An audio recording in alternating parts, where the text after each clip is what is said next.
Oh, we're getting no sound.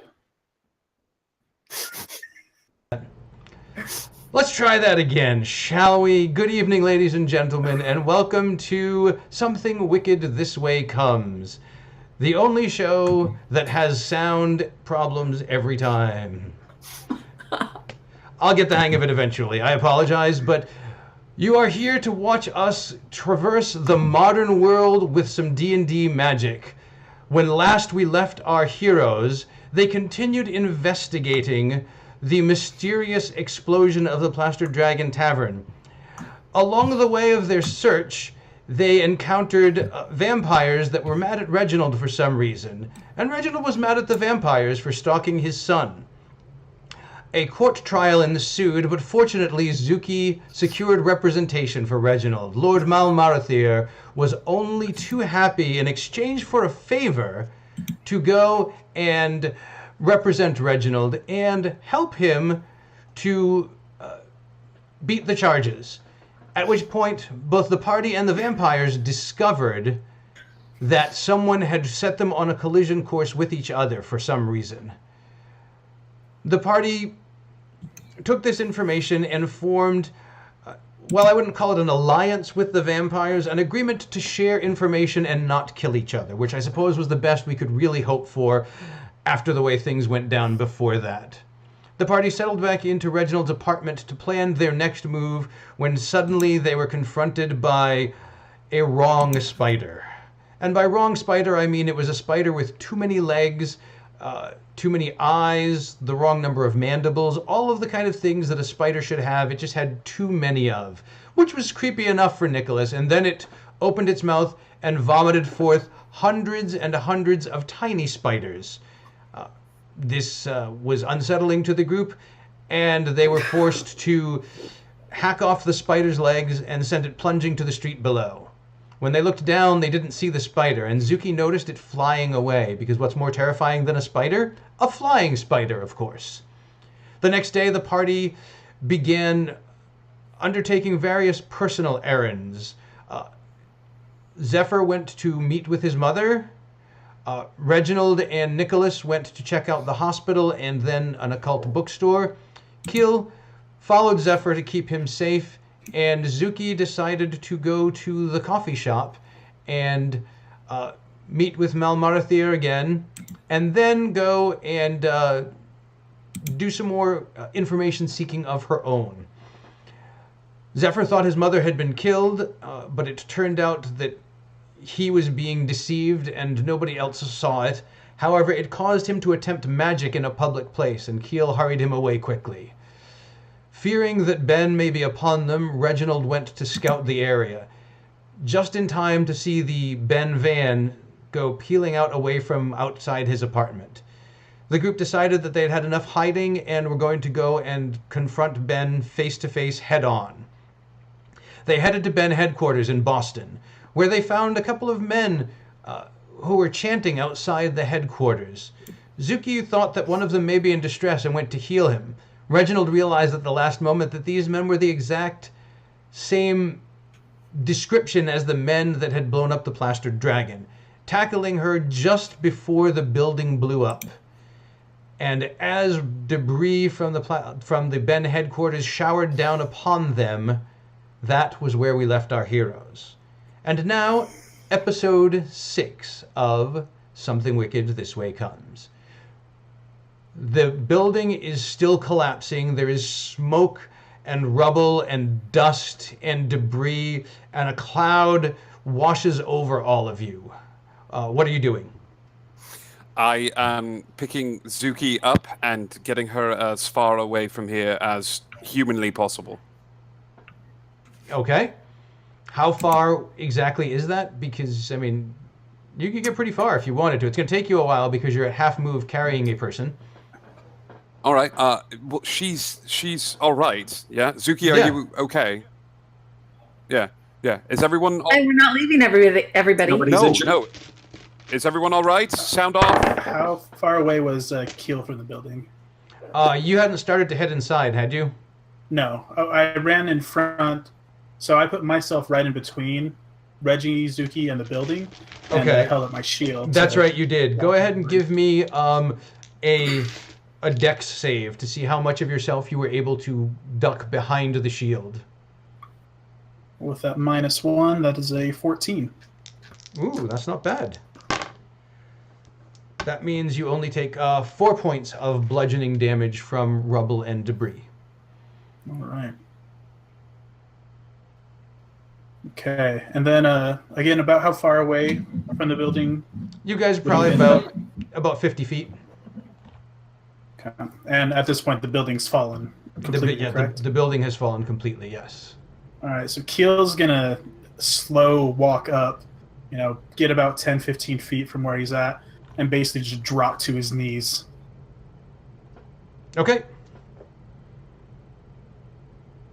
I'm guessing Zephyr is probably coughing up a lung at the moment. I would imagine he needs his And, inhaler just now. He's reaching in the pocket and grabbing out the inhaler and takes quick 2-3 puffs on it. Brian, how far away were we from the individuals that were chanting and all of a sudden... Because before in the tavern, they dropped dead of a heart attack, correct? Yes. right, You guys can I managed to get get close to you them? guys managed to get pretty close. You were probably within about Zuki got to about 10 feet before you managed to tackle her. I want to go over to the bodies before we leave and see if I can find another medallion or search their persons. Okay, give me an investigation. All right.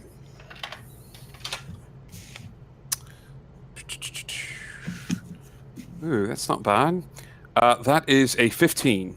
A 15 is not bad at all. You search them and you find nothing on their persons, but you do find the familiar tattoos on the back of the neck. Understood. All right. And you took pictures everyone. you took pictures of the tattoos of the other 5 men from the plastered dragon, correct? Correct. Yes. Okay. This tattoo definitely matches one of those. All right. So we saw Keel drop to his knees. Yep. Okay, so I'm gonna obviously go over and check on Keel to see what's going on. At this point, Keel's just sobbing.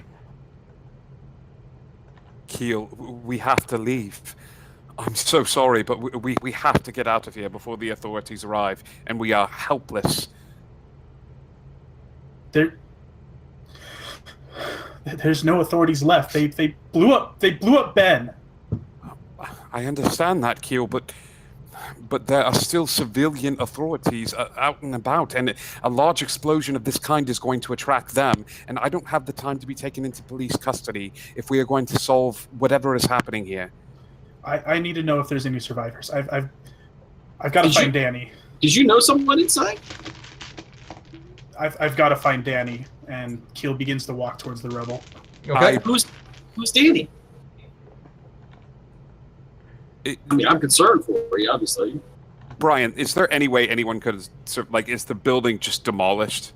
I mean, it's a big building, so who knows exactly how it fell. There could be pockets in there, just as you guys survived in the Plaster Dragon.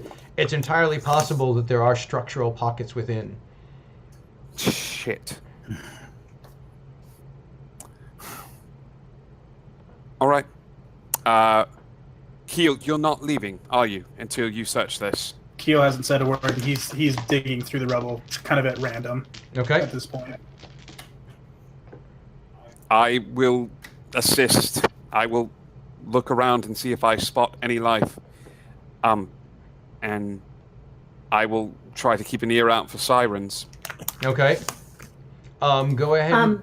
Yes, Suki? Keel, would you like me to wild shape? I could become a rat. I can smell it out. I can search through the rubble. If there was somebody in there, I could smell them, and I can get through the little spots. I mean, tears are running down Keel's face. He's so focused on trying to find any sign of life within this thing that he's totally focused. You see Keel basically digging at the rubble with his bare hands. His fingers are getting bloody. He is just like clawing at stone and rebar and just broken glass. All right, I'm gonna. I'm gonna wild shape into a rat because I could Okay. smell. I could smell stuff out, and I can crawl through the cracks. Suki, if any of this shifts, you will be stuck under rubble in your human form. You're aware of this, correct? I'm aware of this. I will be careful. Do you have your rat with All right. you as well, or? Yeah, he's in my pocket, but I could instruct him to go through too. I mean, he's not. He's just a rat. It's not Right. like he's. So are you gonna But, leave him out here with them, or is he gonna come with you? No, you know what? I'm going to also cast Speak with Animals, and I'm going to talk to him and ask him to search through too. Okay. Because that lasts for 10 minutes, so we can at least search for 10 minutes, and he can talk with me. Okay. So you guys see Zuki pull a rat out of her pocket, and then she shrinks down until she is a rat herself. And you see the two of them squeaking at each other, and then they go and they find some gaps in the rubble, and they begin scurrying in. What is anyone else doing while the rats are searching? Zephyr's actually taking a walk, I guess, clockwise around the building, seeing if there's any openings, anything standing at all. Okay. Zuki, do rats get advantage on investigation with respect to smell? I get smell, which advantage on perception. Perception? Okay. With anything with smell, yeah. Okay, so each of you can go ahead and make perception checks with advantage. Zephyr, give me a perception check. Ooh, nice. God. 21 for Zephyr. Okay.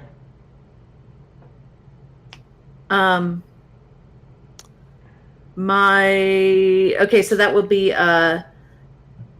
a 16 for Zuki. And do I roll a perception for my rat too, for Scritch? Yes, you do. Also at Okay. advantage because he's naturally a rat, so. Yes. Which would be, I need to check his stats. Ooh. Oh my gosh, he just got a nat 20. I didn't even look at the dice that I rolled. I was looking up his stats, didn't even look to see what I got. Okay, so I got a 16, but he got a nat 20. All right, well, Scritch is clearly better at this. He's more used to searching around as a rat. Had it been a cockroach, you probably would have done better than he did, but, as a rat, he has the upper hand, or paw, as the case may be. And you guys scrabble around for maybe 15, 20 minutes, and he tilts his head back, and you see his whiskers twitching in the air, and you notice that he's going from place to place, scurrying, and he's searching for breezes. He's basically following air currents, and he finds a spot where there's greater airflow, and he leads you down, and he says, "This way, follow me." And he goes and scurries down, and you find an area which seems to have been reinforced, and there's a small group of people huddled there. Okay, oh gosh, I can't even communicate with them because I would have to change out, and then that would use up my wild shape, and I can't get back in. So, this is Ben. They know about druids and things like that.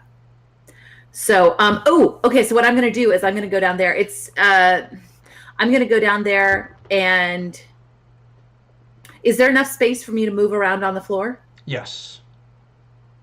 Okay. So what I'm going to try to do is I'm going to go down there, and I'm going to try to spell out, like, just running.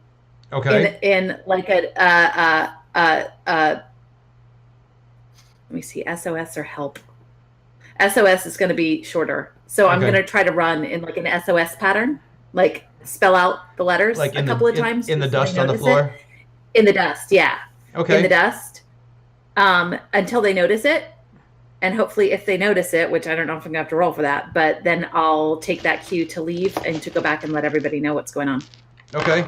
So you scurry around a few times, and you tell Scritch your plan, and so Scritch is basically chasing you in patterns across the floor, and you guys are squeaking to try and get some attention, and these people are kind of huddled together and nervous and scared, but eventually the squeaking catches their attention, and they look down, and at first they're startled, and oh my gosh, it's a rat, it's two rats, but then they notice the letters on the floor, and there's a quick whispered conversation, and one of them looks down and says, "Yes, we need help.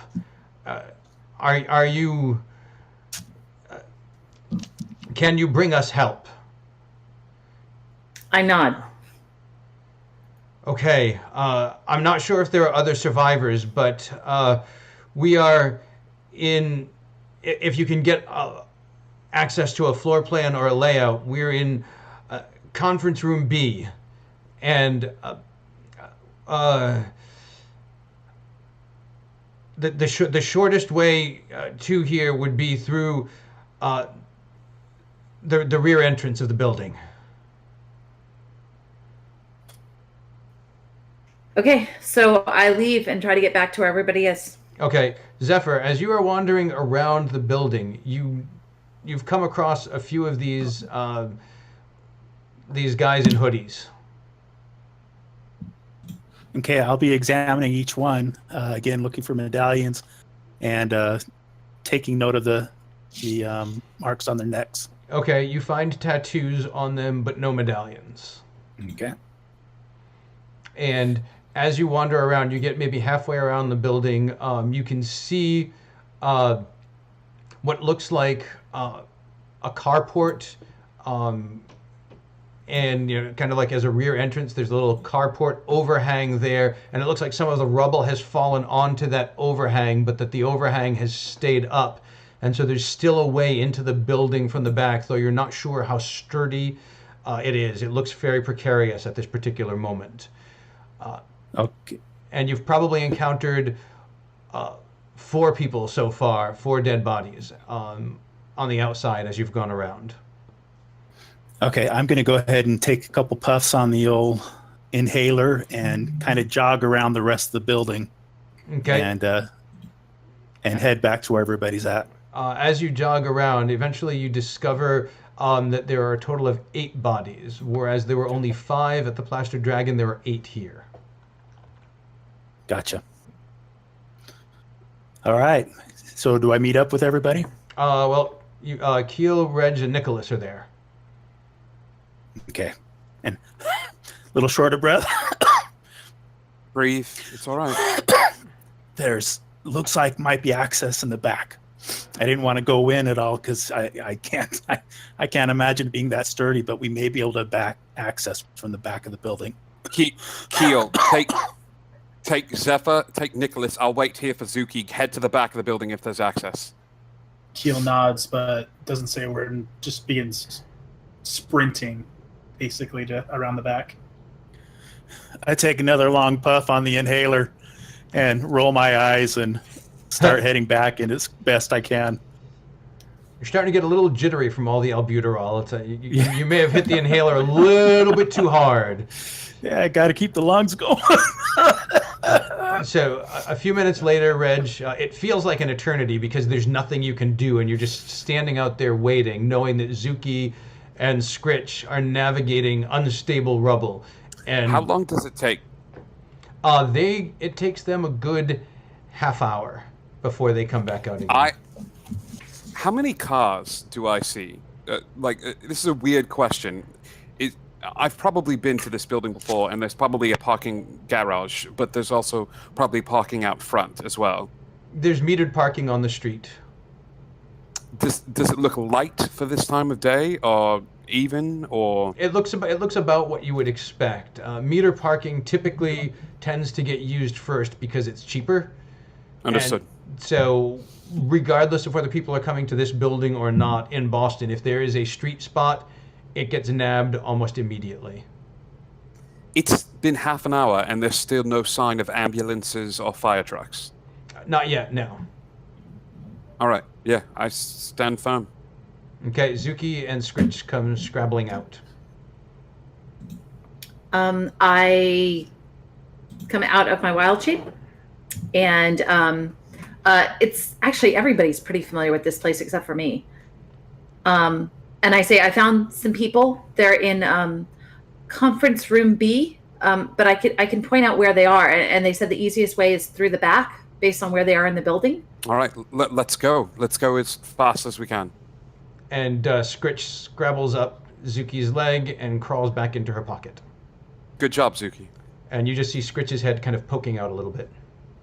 And you too, Scritch. Good job. So we head around to the back. Okay, you guys are on the back. Meantime, you guys have had a little bit of time to examine the situation. What are you guys trying to do in the back there? Is it safe at all to kind of go into this parking area? Give me investigation. Unless you think you have a skill that would work better. No, I don't think so. But that was a pretty poor roll. I got a 9. Looks pretty safe to me. I'm gonna gingerly make my way, towards the garage, and kind of hopes to find some solid footing. Make sure nothing's falling down on my head either. Okay. Go ahead and give me a dex check. Before he heads in, I give him a soft song of bardic inspiration, Okay. and I wheezed it out as best I can. You can do it. You can do it. You can make this work. Anyways, that's as good as you're gonna get. With the inspiration, got an 18 on that. Okay. You managed to navigate it successfully. You kind of push some of the debris out of the way, the broken door, you kind of shift it. You feel things shift above you as you're doing it, and you freeze for a moment. Everyone's just holding their breath. 1 second, 5, 10, nothing happens. Everyone breathes again, and you start moving again into the building.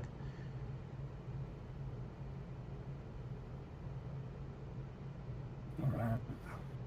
Do we still have sight of him as he's going in? Darren, you can kind of see his silhouette through some of the dust and the smoke. Okay. At that point, Keel's actually gonna hold out his warhammer and cast light at the end of it Okay. to give him some more light. All right, and you've been in here enough that you probably know where conference. Like, she hasn't told you about conference room B yet because she's not back here. No. How long do you wait the half hour? Because Reg basically sent you guys back there after about 10 minutes, so you'd be waiting. Really, what Keel will go as far, probably not terribly far, about 5 minutes in, and then head back. Just kind of, judging the whole safeness and stuff, make sure that everybody can come in. So you managed to go. You know from this entrance that there are security doors to the left and to the right, and so you check both of those, and both of those doors are damaged, and you're able to wedge them open. And you go through the left one. You make it maybe a couple minutes down the hall before it's blocked off. You come back the other way. Similar on the right. You get a little bit farther, but still pretty blocked. At that point, I turn back and meet up with the group, Okay. trying to clear my head, be a bit more level-headed. Okay. About 15 minutes later, Zuki and Reginald round the edge of the building. Conference room B. Conference room B. Is there a path that I can see before me? Is there a way to get to conference room B? At the moment, you know that the shortest distance to conference room B. Actually, go ahead. Give me a history check. Let's see if you remember. It's not a high DC because you've been here enough, but you might not have been in conference room B. That is a 16? Yep. 14 plus 2? You do remember where conference room B is, and you know that if you go through the right security door, you can get there. Yeah. And you make it. All right. You make it a few minutes down the hall, and you encounter the same obstructions that Keel did. Okay. And how big is this obstruction? Is it huge? I mean, could we work together to move this? You think that you might be able to maybe a combination of using the warhammer to smash at it and using your hands to pull pieces away, that you might be able to clear an opening, a crawl space at least. I direct as such and say we need to get through here. Keel, smash away. Let's see if we can at least have someone small fit through. So Keel actually hands his warhammer off to Reggie, and then from his backpack that's strapped to the side, pulls out a 10-pound sledge and just starts going to work with it. Okay. Oh, wow. Okay. That will also work. Go ahead and give me an attack roll with the 10-pound sledge. That's a total of 23. Okay. You strike true, and you see Keel striking with some strength and precision, and he seems to be hitting in good places, jarring large pieces loose, converting some to smaller pieces of rubble. He's slowly clearing a way that someone smaller can probably crawl through. Zuki, you feeling brave again? Absolutely. All right, I figured you would be. Conference room B. We are very close, and let's see if we will start trying to secure this tunnel. See if you can lead the people this way. Okay, will do. And you give her directions, I assume, to conference room B, since she doesn't know where it is? Yes, it's down the hall, just a little ways. It's past the water fountain. It's on your right-hand side. There's a poster of a cat saying, "Hang in there." You know, it's hanging on the clothesline. It's awful. It's bloody awful. But the conference room is right there. Okay. Thanks. Okay, Yeah. so I wriggle on through. Are you going to go as yourself, or are you going to wild shape? No, I'm going to go as myself because they've got to be able to get through in human form anyway, and I need to be able to communicate with them. And I don't want to waste it. Okay. So I wriggle on through. You wriggle on through, and you manage to get through to the other side, and you can see it. This hallway is not too terribly damaged. It's damaged. Everything is damaged, but this isn't as badly damaged as some of the other places. And when you get through the section that Keel has been kind of smashing on, you'd have to do a little pushing on the far end to open the way the rest of the way, but you can stand back up here. And there are bits that you have to climb over and crawl under, and I'm going to need you to make a dex check for me. Will do. Or a dex save, I should say, just in case you have proficiency. Yeah. That's a 10. That is a 10. You are scrambling over some of the rubble, and it shifts, and a piece starts to roll at you, and you roll out of the way, but it clips your leg for 2 points of bludgeoning damage. Okay. Do I still have? We got last time we got a +7. Was that during? Got Gosh, some was that temporary hit Keel? points. Temporary hit points, and that was today, right? That was when all Yes. this was happening. Yeah. Okay. All right. Thank you. Yeah, that was Nicholas's inspirational speech. All right. That's right. Just making sure. Okay, you continue along, and you do get to the door, and you see a sign that says that you see a little label "Conf B" by the door, but the door is blocked with rubble. Okay. Can I move the rebel out of the way? It's the rebel's on my side, right? Yes. What's your strength? Okay. My strength is not great. It's 8. Okay, so you are going to have a bit of a time moving this. I'll still let you, maybe the adrenaline of the moment. Is it positioned in a way that if I were to knock on that door and pound on it and get them to push from the other side, that would help? It might. Okay, so I knock on the door and I say, I'm on the other side here. I'm trying to get the door open, but there's rubble. Can you guys push from that side? After a couple of seconds, you hear a voice from the other side. It's kind of muffled. It says, we could try. Okay, go ahead. And as, now are you going to try and do anything with the rubble while they're doing this, or? I'm going to try to pull it out of the way too. I'm going to pull everything that I can. Because Okay. if I can even pull smaller stuff little by little, it's going to lessen the weight. As you start to reach for the rubble, you hear a voice in your head. It says, they don't know who you are. You need to protect your identity. You have been hidden from them for too long. Don't throw it away now.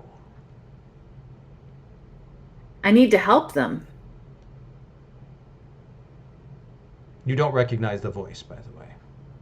I don't recognize the voice. Okay, so this isn't okay. It's not Malmarathir. It's not Guldurak. It's not one of the ice wolves. Okay. I say back just in case this, whoever this is, can understand me or hear me. I need to help them. So I keep pulling rubble. You hear the voice once again. You are resourceful. Change shape and communicate with them using nonverbal cues. So let me pull this rubble, get out of my head. I'll change shape when they get out, before they get out. I don't even know who you are. Who are you in my head? You hear the voice come a third time.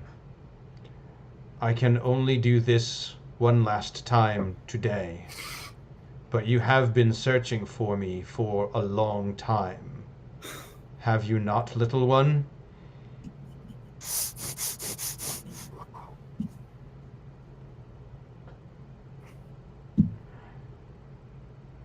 I want to hear from you tomorrow.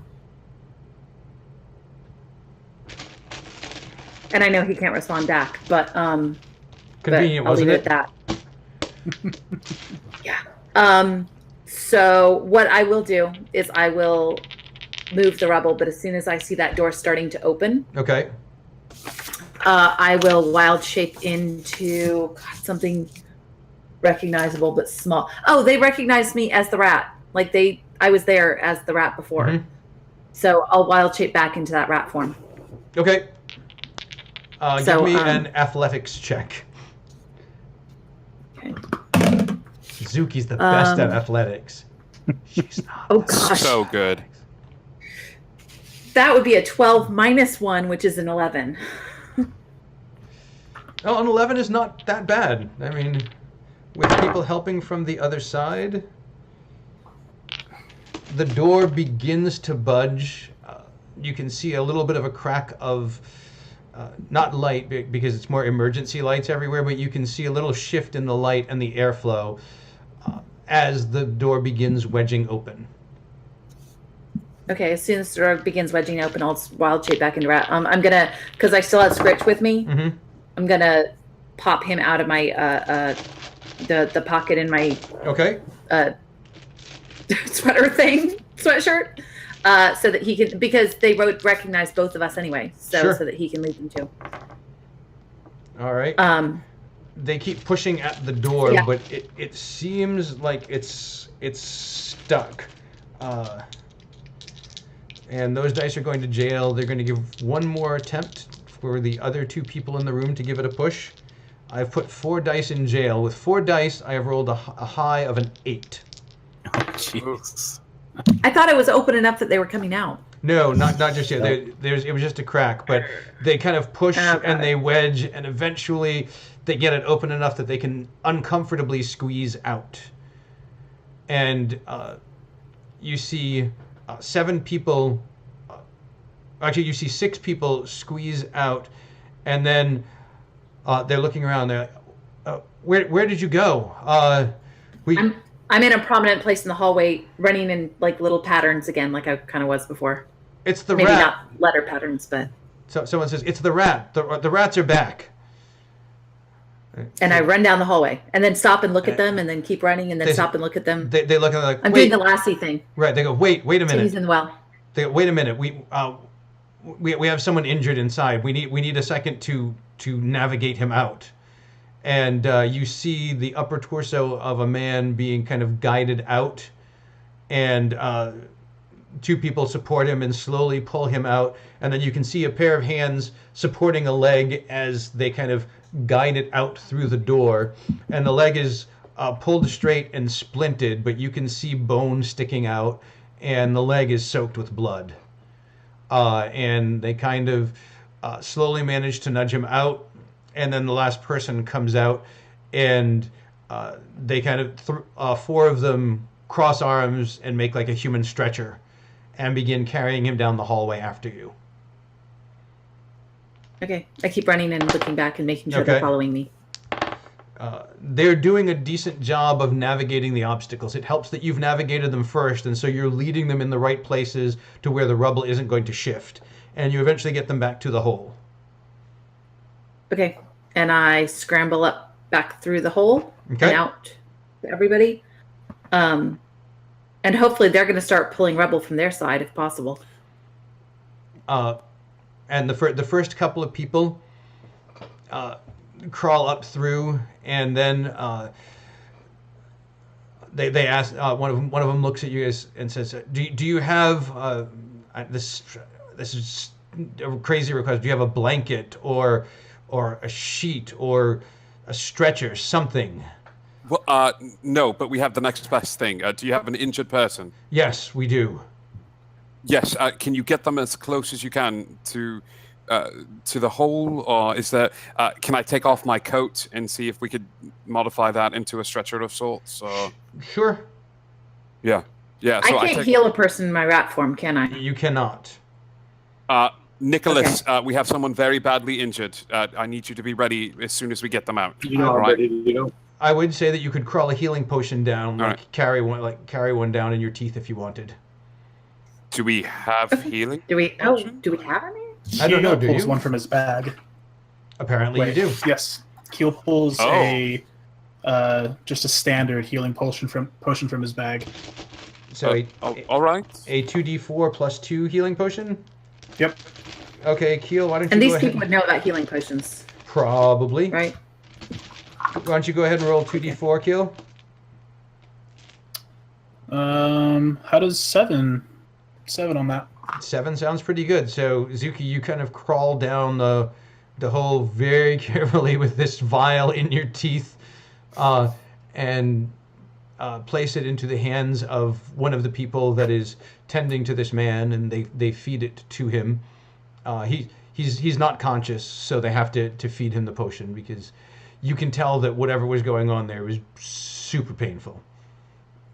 But he regains consciousness, and his breathing is coming in ragged gasps. He's still in pain, but they had set the leg, and so you see the flesh around it begin to knit closed, and you're sure he's going to probably be walking with a limp for a few days, but he seems, the color's returning to him. He doesn't seem as shocky now.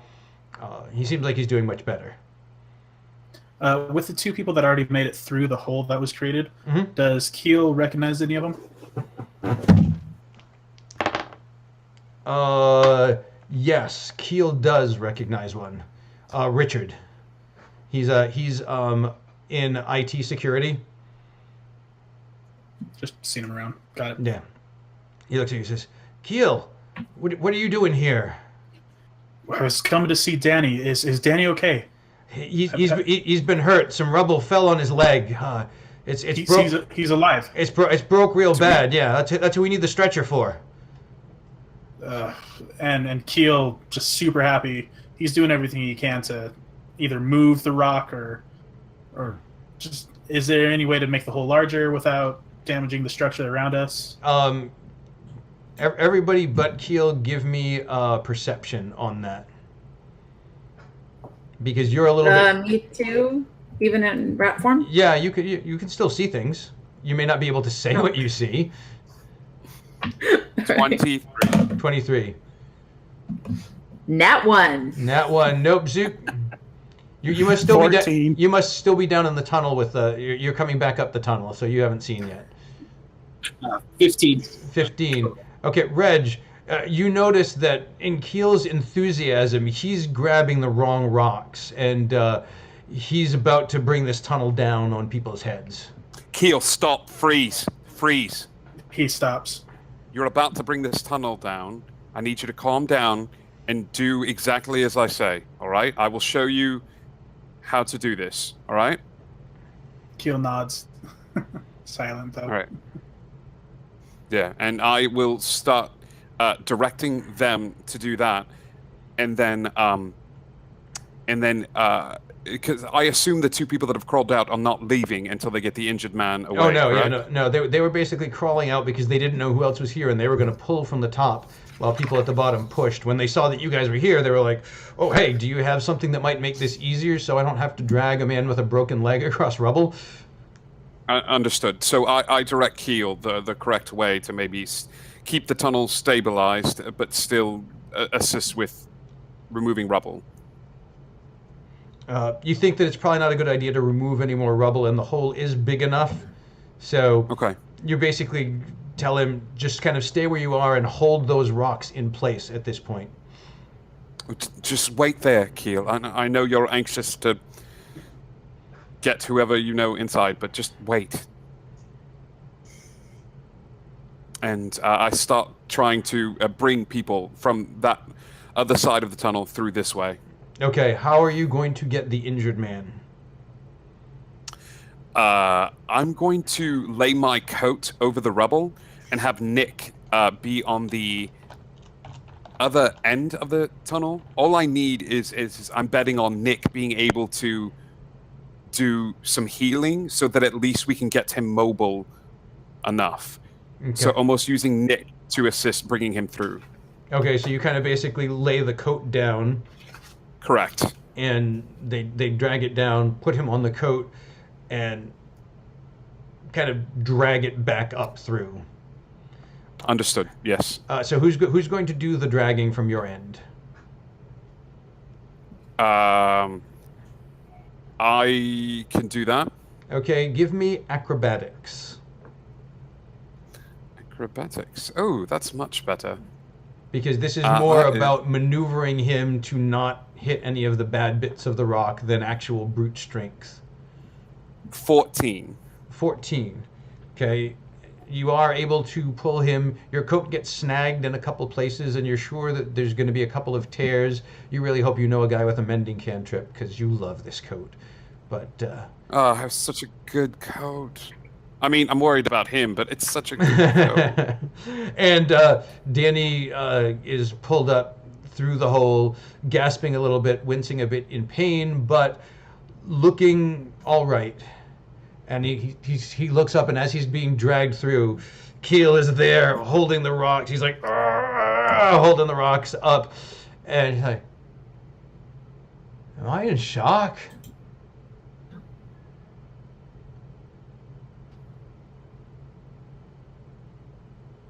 Mike's muted.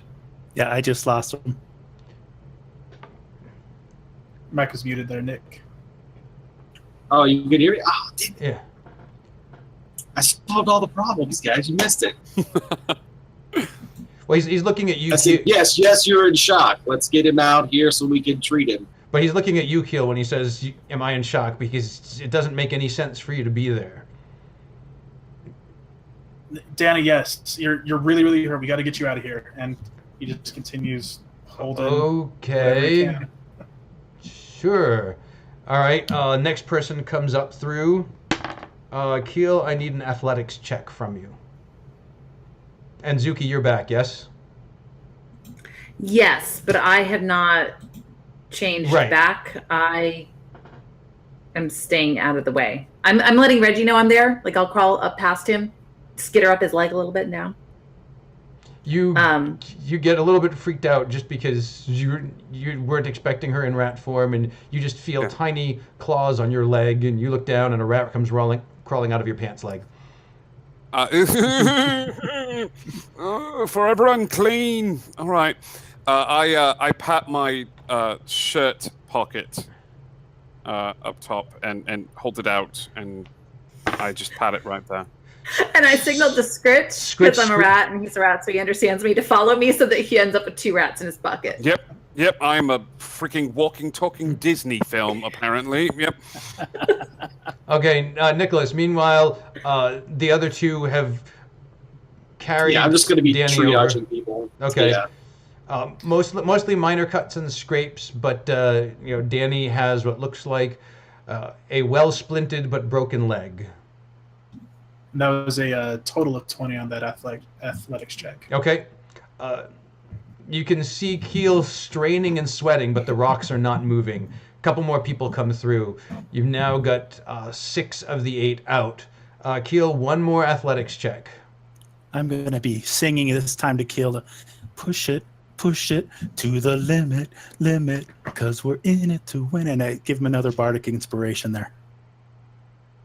And that's another total of 20. Okay, the inspiration helps, and it seems like he's about to falter, but then he finds that hidden reserve of strength that the music gives him, and he holds the rocks up until the last people are clear, and the last woman out says, "That's it, we're clear." Everyone move as fast as you can down this way through the rear entrance of the building. And they all hurry out, a few of them carrying, grabbing the sides of the trench coat as though it's a stretcher, and carrying Danny out. And the only one left is Keel at this point. Once the group's about 20 feet, 30 feet away or so, I'm going to basically drop the rocks and run. Okay. You drop the rocks and you begin running, and those rocks dropping causes a bit of a chain reaction as the tunnel that you created begins to collapse. And as it collapses, the things that it was holding up begin to collapse, and the hallway starts filling in with rubble. And you just beat it out of the security door as a cloud of dust and smoke shoots out behind you. Pick myself up, dust off a little bit. Are the authorities here yet? Ambulances? We got to get these people treated. Danny is gritting his teeth from the ground. He says, "Protocol. They're not going to come until we signal them." I think it's high time for that signal. Do you guys know of anybody else who might have been in the building with you? Oh, God, so many people. Really busy today. And we can't call them until we know what's going on. We can't risk more lives. They don't have the training. They don't understand what... This was a deliberate attack against the building. We believe that attack to not be there anymore. There are bodies scattered around the building that I'm sure after you examine them, you will discover that the attack on the building was of magical means, and whatever energy was there has been dispersed. Now, please, for the love of God, alert the authorities, and let's see if we can save some more lives today. He sighs. "Richard, do you have your walkie-talkie? Make the call." And the IT security guy that you have a casual acquaintance with, Keel, pulls out and presses a button and says, "Code red. This is a code red. Repeat, all emergency personnel respond." And then he flicks it off. Nothing to do now but wait. I wish one of our sorcerers was with us.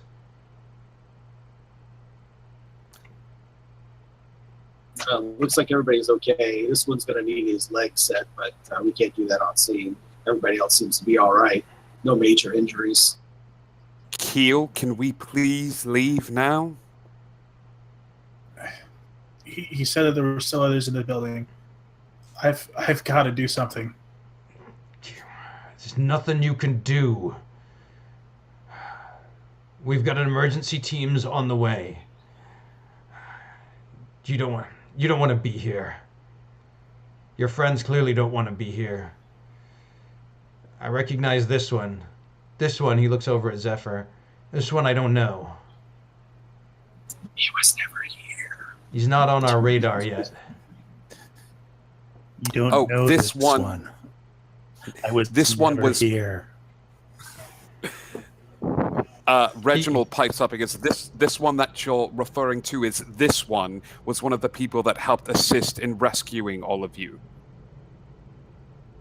Well, if I knew his name, I would call him by it, but I'm guessing that it's better that I don't. And he kind of grits his teeth and like get a grimacing smile, and he just looks at you and he says, "Your Jedi mind tricks don't work on me, boy." And then he chuckles and he winces again from the pain. He says, "Look, I don't mean offense. I just mean he's not on our radar. If you don't want him to be on our radar, get gone fast."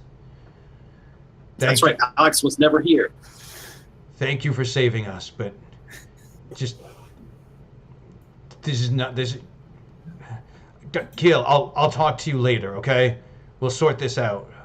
We can trade information. No one has to know about your friends. All right. And then Keel turns to Richard. You make sure he gets out of here alive. Make sure nothing happens to him. I'll do what I can. I mean, I'm an IT guy. I'll reassure him that medically he's going to be okay. His leg just needs to be reset. The rest of him is okay. His pulse is good. He's all right. His color's good. All right.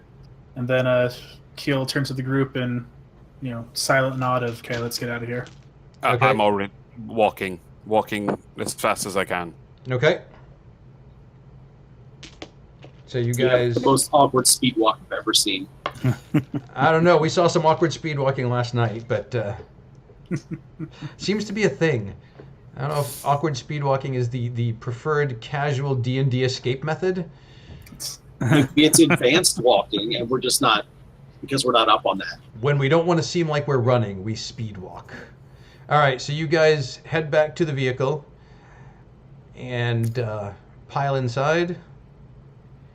Oh, I didn't think we brought a vehicle. Did we bring a vehicle? I thought we just walked here. So we from saw the van. No, we We saw walked. the van and then we drove over. no, you No, drove we- over and you parked a little ways away. Yeah. I mean, we Okay, can go yeah, check the we head video, back. but I'm pretty sure that's what happened. I remember No. this. No, we go. We get the van and we drive back to the apartment. All right. Zuki, do you change back once you guys are in the van? Or do you want to just sit in Reg's pocket for the whole ride? No, I think I'm going to sit in Reg's pocket for the whole ride. Are you driving, Reg? Is this your van? Sure, yes, I will drive. Actually, if So what I'm it's a going to do is van... while he's driving, I'm going to crawl out of his pocket. I'm going to perch on his I shoulder. think it was provided to us by Ben, this van, correct? I was going to say it's probably Keel's No, van. I they can't drove see... off. I can't see Reginald driving a van. That does not seem his style. No, it is not my style. So we That's Yeah. what I had in high school. Yeah, shaggin' wagon. we'll say that this is a van that Keel has from his Ben contact. So However, I'm still sitting on Reggie's shoulder. yeah, of course. That's a given. And you guys make it back to the apartment. Before we even make it back, during the ride, Keel's completely silent, except for about 5 minutes in, he kind of drops his head and just says, "Thanks. Thanks, everybody." Do you care to explain why so many people from Ben knew who you are? Yeah. I mean, you guys have earned that. So my dad actually used to work for them before he was killed. And Danny, the guy with the busted leg there, he was his partner. And, I grew up with Danny in the home all the time. His family and our family are best friends. And, after my dad died, he would check in on us all the time. And after failing out of the police academy, he kind of took me under his wing, and I want to work for Ben. I know that's something you guys don't want to hear, but my experiences with them have not been what you guys have experienced. Are you working for Ben right now? I'm not. No. Are you reporting back on any information that you gathered while I let you stay in my home? Nothing regarding us. I've only reached out to Danny once since we've been together, and that was just trying to find any information. He was the one I was trying to meet up with, see if we could use Ben to get any more information. Why didn't you tell us from the start? It was... I don't have a good answer for that. Just mostly because you guys were so negative about them and everything. I didn't want to... I know that sounds so poorly now. I didn't want you guys to mistrust me because of my relationship with them. Oh, mistrust people that just pull you off the street and keep you there for a week? Yeah. No, that's cool. Totally down with that. And Nick, I'm sorry, but That's not the side of Ben I saw. The side of Ben I saw was them going into widowed mothers' homes, telling them that, a child's father was killed due to a freak accident. I saw them going in cleaning up incidences where children were found dead. They were there. I've heard of stories where they've stopped people committing the kind of heinous acts that have happened tonight. So I'm sorry, but they're the good guys to me. How close are we to the apartment? It was probably a 20-minute drive. So however close you want to be, Keel, when you're having this conversation. He said it was about 5 minutes in. About 5 minutes, yep. So you're probably about 15 minutes away. All right. I don't say anything. So you just kind of like sit looking out the window? Yeah, I don't know what to say. Okay. Keel, honestly, I know why you didn't tell us. You didn't tell us because the longer you didn't tell us, the worse it got. You're a good man, Keel, and that's why I don't think you should work for Ben.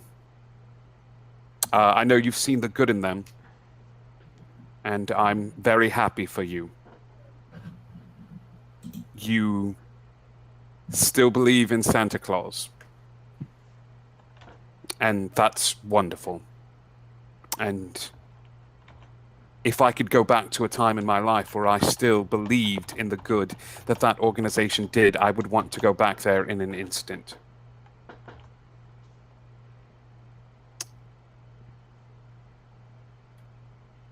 Santa Claus isn't real. Well, the real Santa is real, but that's a conversation for another time.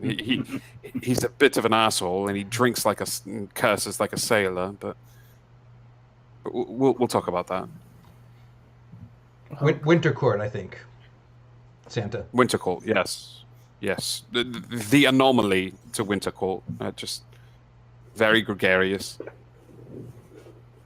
Then what do I believe in? What? I'm just such a loss. I'm at a loss too. A part of me wants you to. A part of me wants you to start the car, and I want to walk home right now. And I want my distance away from you because you're already too close to an organization that I have seen do nothing but awful things to people that I care about. And to Nicholas and to... I've spent a good portion of my time here in Boston protecting Zuki from them. And she didn't even know I was doing it. Another part of me goes, Keel, if you want to go in and be a good guy in a bad organization, the things I've seen you do in the short amount of time I've known you, I say yes. What is it? The devil weeps when a good man goes to war. And you are a very good man. So I'm torn myself as well. I mean, if you guys can't, I totally understand if you can't trust me now at this point. If it'd be easier, I can drop you all off at Reggie's place and we never speak again. No, I don't want that. I mean, I do want that because, but I don't want that. You're a good man, and I can look past this. I can, but I don't know. Why don't you talk to Nicholas, who was dragged into a van and put through heinous test in order to see what his abilities are? Yeah, why don't you talk? Yeah. I fully understand. I'm not a complete asshole. I know that as far as you're concerned, they're the sun in the sky, the stars in the night. Your father worked there. The guy who was your father's partner. I'm not oblivious to that fact, but you've seen enough already just in what we've been through.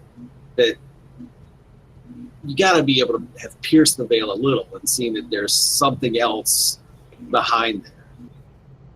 And for sure, we can't do this without you. Keel, can I ask you an honest question?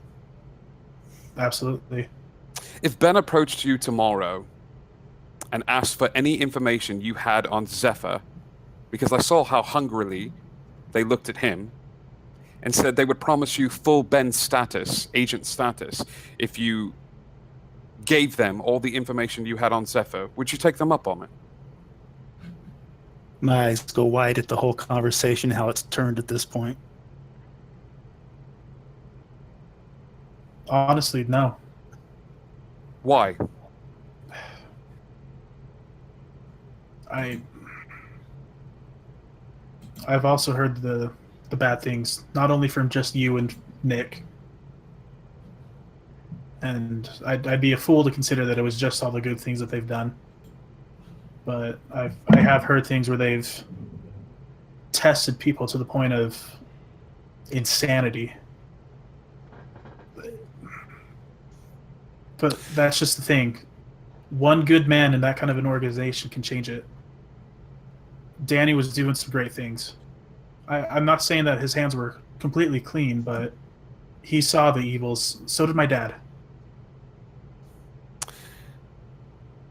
A man that's trying to find his place in the universe is a man that I would have at my side any day.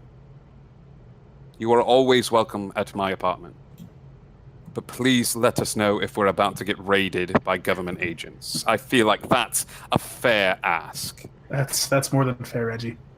And you have my word. No information regarding what we've been doing, regarding any of you, will ever fall into the hands of Ben on my regard. Perfect. Have you memorized Danny's phone number? I've got it plugged into my phone. That's not what I asked. No. Would you take some time to do that and then politely throw your phone outside of the moving vehicle as fast as you can? Yeah. And Keel takes out the phone. Wait, he's driving right now, so that might not be the best option. Wait, Reggie. Let's not be too it goes both ways. He may be able to provide us with some extra information behind the lines, so to speak. All right. I've played chess. Yes. All right. Hold on to your cell phone. Let's just all be a little more careful and forthcoming with information. And Yeah? again, I swear, as as a paladin of Vidlandris, that no information regarding this group will ever be passed to Ben on my behalf. I'm not worried about you as a paladin. I'm worried about you as a human being. They're one and the same in my world. So Zuki and Zephyr, what are you guys doing during this conversation? Are you like leaning in attentively? Or are you doing anything else? Because obviously Nicholas and Keel and Reginald are all fairly intent in this discussion and are fairly focused on each other. You know, again, my attention was caught as soon as my name was mentioned, and then I kind of shrunk down into myself, and I'm chilling, kind of going through a few chords on my guitar at the moment. I'm listening. I haven't changed back yet. I'm not going to distract from this conversation by wild shape or by dropping my wild shape. Okay. So I'm just listening. So I'm going to notice that Zephyr is kind of tightened back up, and I'll lean over and say, nobody's treating you in hypothetical. You're good. And I give him a nod. I don't stop playing though. I just looking for the calm and the peace that I find in my music. Okay. And then I assume that the rest of the ride passes in not silence, but in low musical chords. Everyone lost in contemplation. I was going to say instinctively, but I'm not even going to say instinctively. I'm going to say very actively. I put one hand on my pocket for the car ride back, where the two rats are, as just a sign of, like, I've got you. And I'm going to keep it there for the car ride back. One of the rats nibbles on your finger. You're not sure which one. I have my guesses. What time of day is it? It's late afternoon. Late afternoon by now? Okay. How's everyone doing? I mean, like, vitality-wise. Like, I'm not talking about emotionally. Emotionally, I feel like everyone here looks like they just punched a baby. But, like, how's everyone doing health-wise? I'm fine. Yeah. So I'm worried. Because I'm worried that through the process of elimination, I may have a bead on who is working with the outsiders. And I think you met them, Nicholas, or at least one of them. It's a man by the name of Mr. Damien. The ass hat at the beginning. The ass hat at the very beginning. And believe me, in all of Agatha Christie's mystery novels, it's always the ass hat at the very beginning. And Technical term. it is. But he is an employee of the Court of Shadows. And I believe that this might be the person who has some answers for us, whether we like them or not. You told me they were bad news. Oh, they are bad dudes. But, I mean, look at this car. We've got a rat.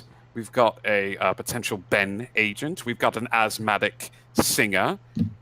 And we've got a man who heals people. I feel like we're a pretty good gang of badass dudes. As you say, we've got a rat. You hear a second squeak from your pocket. We have two rats. Two Does the Court of Shadow have two rats? No, they may have one. They may have a really large mouse that's a little wonky, but they do not have two rats. So instead of heading home, how would you all feel about unleashing some of this maybe pent-up aggression and finding some answers? Hey, nothing worse than Scooby doing it. I'm sorry, who? There's nothing worse than Scooby doing it. Who is Scooby-Doo? You know, Shaggy, Scooby, my Velma, God. Ruh-roh. I've never seen. Such a sheltered life. Remind me to hug you for your missed childhood. Oh, God. No, I know who Scooby-Doo is. Yeah, he's the guy with the thing, and he's like, Nope. oh. Not even a guy. It's gonna happen. Nope. All right. Childhood, Yeah. terrible. We're going to have to watch the terrible Freddie Prinze version. Oh, Scooby-Doo and Cold Peter after we save the world? Who's in? All in. Can I pop back out of my wild shape? Because if he's just said we're off to do something else, I need to take a short rest or I will not have any more wild shapes today. So What? You feel the rat that's on your shoulder leap into the back of the van. Yeah.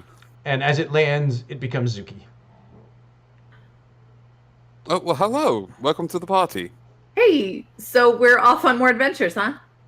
And unless we want to regroup at the apartment and I can make some phone calls to try to arrange this meeting. Does that sound like a better plan? And I can also get started on Scooby-Doo? Get started on Scooby-Doo. What do you mean by get started on Scooby-Doo? Oh, I've never seen Scooby-Doo, and apparently everybody's like, oh, it's awesome. Have you never seen Scooby-Doo? I know, I've spent right? most of my life on the streets and I've seen Scooby-Doo. Come on. That's What all do I'm saying. For real. Everyone has seen Scooby-Doo. I've never seen... What is this big deal? He actually points to his dashboard, and there's a little bobblehead of Scooby-Doo kind of doing his thing. Nothing? What is that? Really? Nothing? No, it's. I thought that was like a weird dog. You think dogs? Scooby-Doo a dog. Is that what you're saying? Yeah, I'm fond of dogs. You're not fond of dogs. No, I am fond of dogs. I'm more of a rat person, really. I find myself. All right, we keep going to the apartment then, and we'll take a short rest to recharge batteries. While they are resting, I will. How would I arrange a meeting with the Cult of Shadows? Would that be through Sam? You might be able to arrange it through Sam. You might have. In fact, I would say that you probably had contact information for Damien. The two of you are acquainted, though not friendly. All right. And so you could certainly get in touch with Mr. Damien. After all, he did have something that you wanted back in episode 1, if you recall. The soul He of had your my friend. friend's soul. The soul of your friend Matthew St. Germain, yes. Yes. All right. Then I will, while everyone is taking a short rest at the apartment, I will call Mr. Damien. Instead of taking a rest, can I take the notes that we got from, or the files that we got from the hospital and compare them with the books that I picked up at the... Sure, see you if can I can spend glean any information. You can spend some time doing that. What are you looking for in particular? Comparisons to the injuries versus the notes in these books. Okay. Causes. Let's see. Which of history, arcana, religion, and investigation, which of those are you the best at? I will let you choose which to They're roll. all equally the same. Okay, then you may roll any of them. Anybody expending any hit dice? Nope. Nope. Okay. I think I'm all right. 19 total. Okay, 19. You're looking at the autopsy reports and looking at some of the different planar information about the creatures that live between and some of the theoretical stuff. There are positive planes and there are negative planes. So the good aligned planes, it seems, in the what's called the Great Wheel cosmology, the good aligned planes all form the upper part of the wheel, and those are considered positive energy.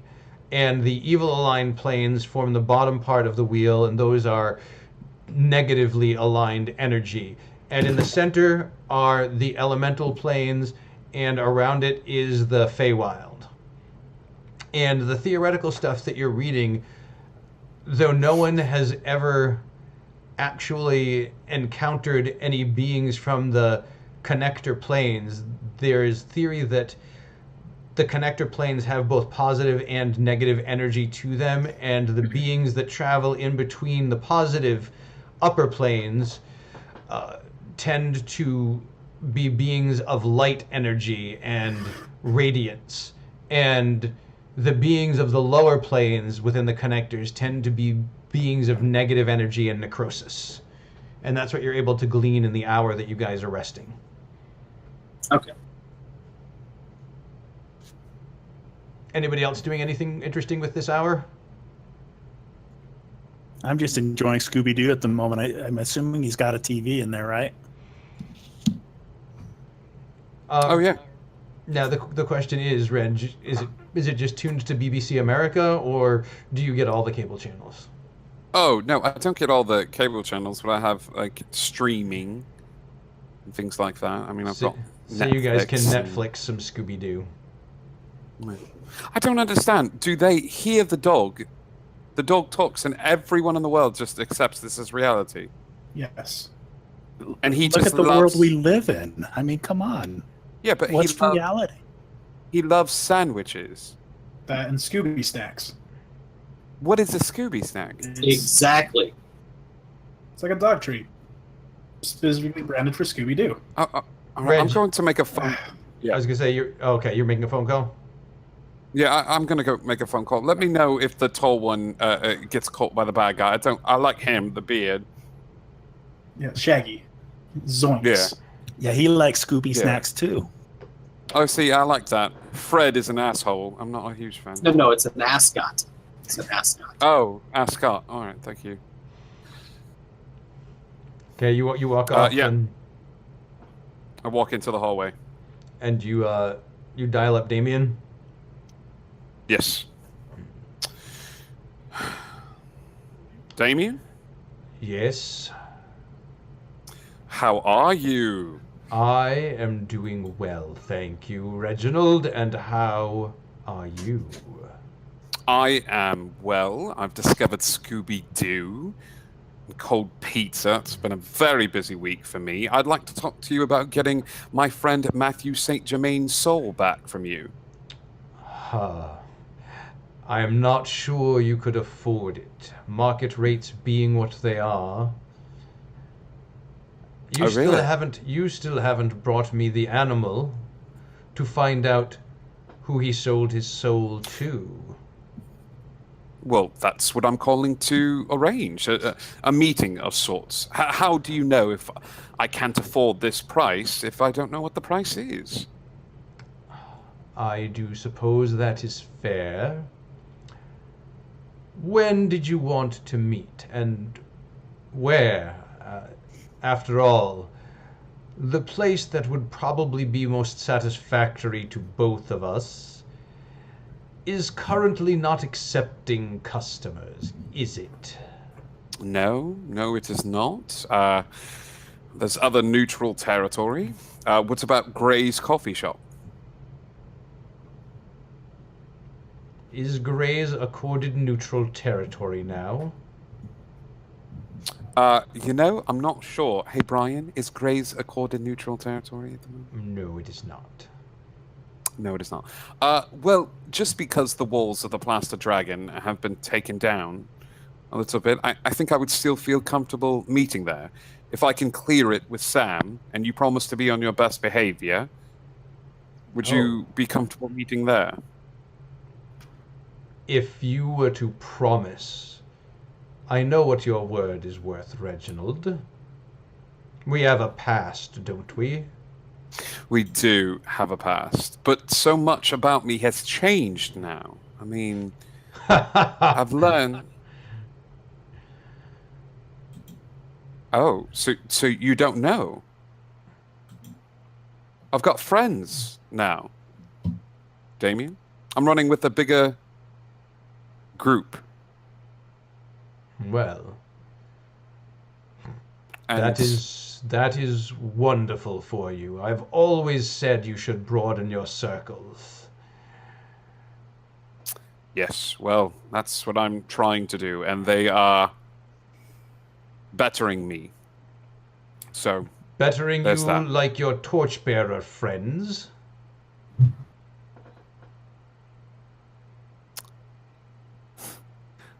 No, because these people actually care for me. Ah. Do So- they? Are you sure? Pretty sure, but I'm getting tired of the old man withers of the haunted amusement park thing. I know that reference now.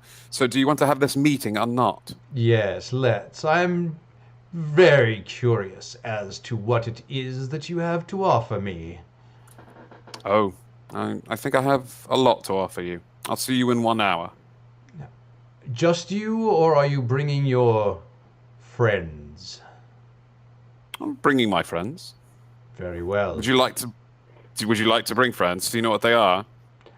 Perhaps I will bring a few friends of my own. Oh, that's wonderful. Can't wait to meet them. Maybe we can all do like a double date sort of thing, go bowling. 1 hour at the Plastered Dragon. Bye, Damien. I love you. Click. He never says I love you back. All right, we have a meeting in 1 hour, so that gives us just enough time for people to rest, and I can finish this episode. All right. So you guys finish up your rest. You finish up the episode of Scooby-Doo. Can I send a text to Sam and ask if we can meet in his bar in an hour with members of the Court of Shadows? Sure. Hey, Sam. Watching Scooby-Doo. It's redonk. LOL. You get a text back. And you can hear the text in his voice. How have you not ever seen Scooby-Doo? Oh my God. Every single person in the entire world. Sam, can we use the bar for a meeting with the Court of Shadows? I'm worried they may be involved in this whole thing. Long pause. Minute goes by. Finally, sure. May as well, though I'm not sure I see it. Yeah. I'm not sure I see it either. I have to go. They just are figuring out who the swamp monster is. He says, it's always the asshat from the beginning. Right?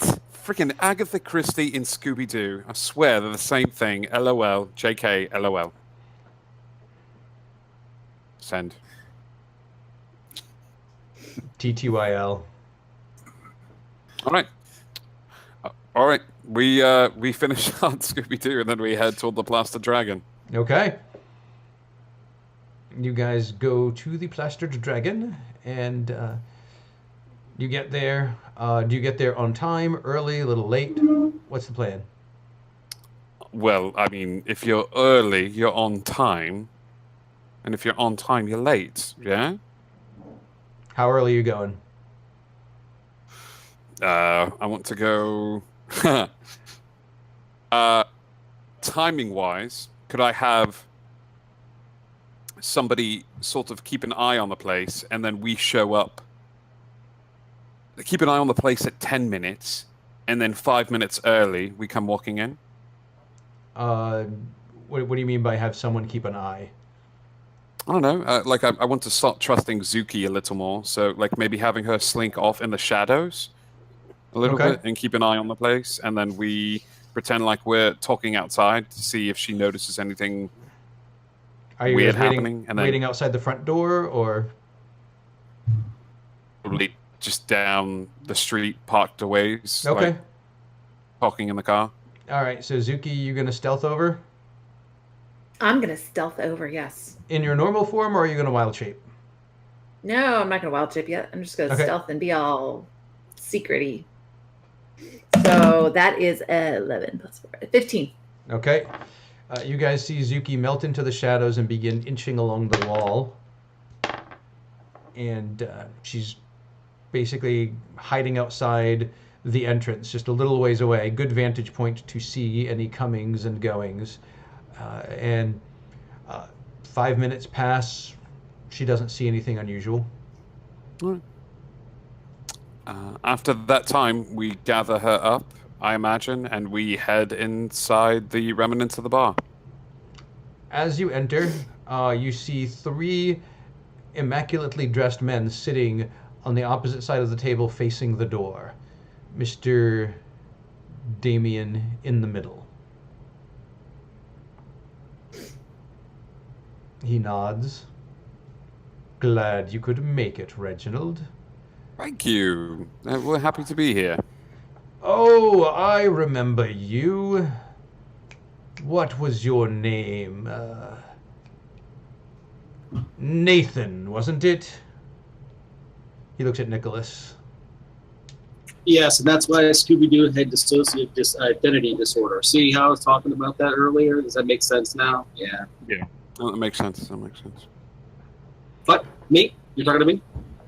Yes, I remember meeting you the night all hell broke loose. And that's why we call him Nancy. But I don't know your other friends. You're not important enough for us to remember either, so it kind of goes both ways. Oh. Ah, apparently we have nothing to talk about then. Good day, gentlemen. And he gets up. No, wait. Damien, I was hoping for a little information.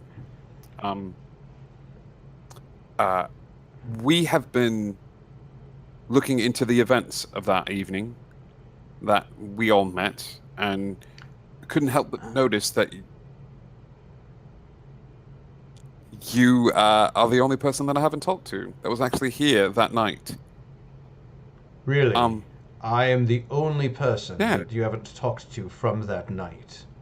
Well, one of the only representatives of a larger group with scale and influence. Damien. So, you've talked to the Crimson Blades, you've talked to the North End, you've talked to Southie, you've talked to the priests, you've talked to the werewolves, the vampires, and it is only I who am left. I will say that you are the only person that I've talked to that knew the exact number of groups and types of people in the bar that evening. Damien? And I Yeah. didn't even have to ask. And yet you knew that I didn't miss any, so perhaps I'm not the only one. Perhaps. Damien? Did you have something to do with what happened here this evening? That evening? Why would I do something foolish like that? Insight check? Sure.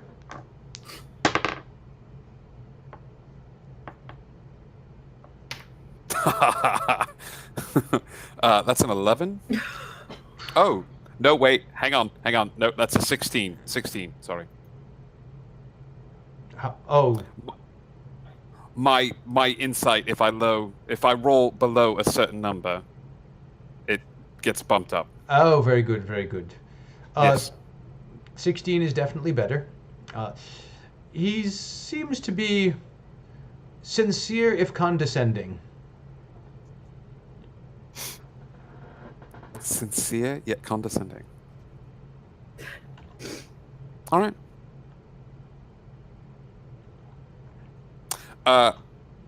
You wouldn't know anything about this, would you? And I take my cell phone out of my pocket and drop it on the table with a symbol pointing towards him. He leans forward, looks at it. Not a rune I'm familiar with. What is it supposed to mean? I don't know. It's one of the mysteries of the universe. Ah, well, I do love the mysteries of the universe. It's one of my favorite PBS shows. All right, then. I prefer Ancient Aliens.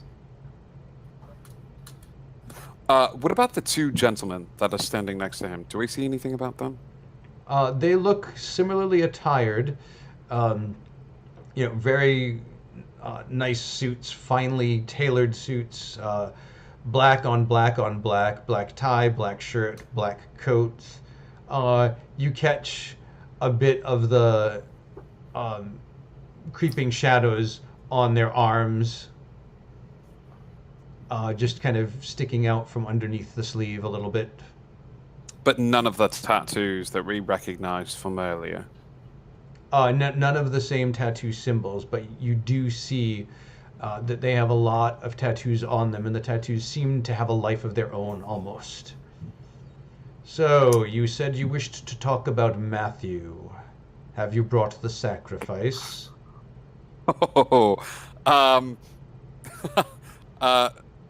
Yeah, you know what? I got wrapped up in the television. Would you give me a couple of seconds and I will run outside and find a suitable animal sacrifice for you? I'm so sorry. It was so engaging. I totally spaced. I don't... He holds up a finger at you, and he looks over at Zuki. He says, "And you approve of this behavior?" Well, I'm assuming he's being sarcastic. Oh, no. He requires an animal sacrifice, like a soul of an animal to trade for information about what happened to the soul of my friend, so... Yes, we're going to sacrifice whatever animal he brings me right here on the table. He's going to help. I'm He gonna looks go... over at Reggie. What? Oh, please, I've seen you eat a cheeseburger before. I don't know what the difference is between me going and finding some sort of animal outside and... You don't see what the Cheeseburgers Really? are tasty. Nicholas, not now.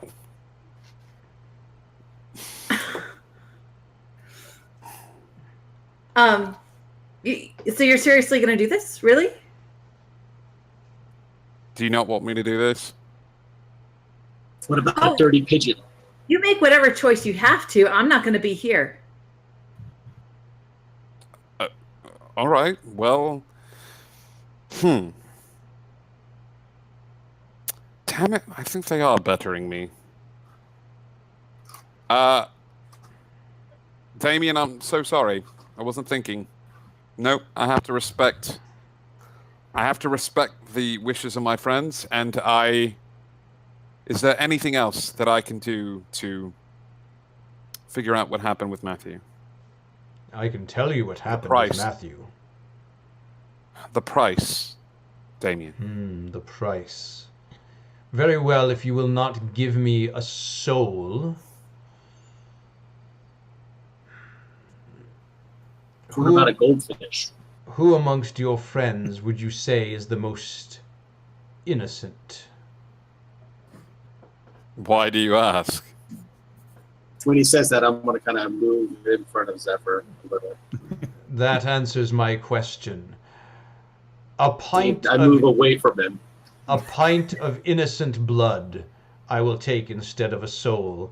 He'll recover, he will not die. But the blood of the innocent has potent energy in it. A pint of innocent blood in exchange for your information. I'm not going to offer you the blood of any of my friends. You know what I bring to the table, and the lines that I may have crossed in the past, I am not able to cross anymore. You know that I am a valuable asset to have in your pocket, should you need it, but I'm not going to argue over petty things. So I actually approached Reggie at this time, and if it's what it takes, I can do it. 1 second, please. Zephyr, there is 1,000,001 things that they can do with your blood, and I'm not ready to take that risk. Zephyr, is that your name? Son of a bitch. No, it's Alex. Zephyr, He's got a terrible accent. Step forward, if you would be so kind. You are in no danger from me. I step forward. We of the Court of Shadows are men of honor. Reginald may not agree with our methods, but we keep our word.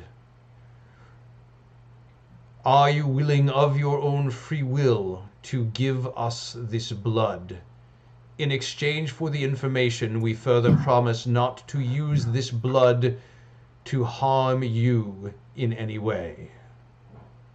I'm going to do an insight check at this point to see if I believe him or not. Okay, sure, go ahead. Let's see, rolled a 6. Plus, do I have any insight? Yes, plus 5. That'd be 11. Okay, you got an 11.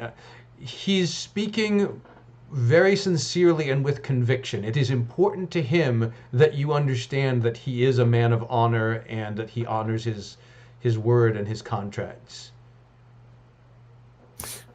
Zephyr, can I say something one last thing before you make this decision?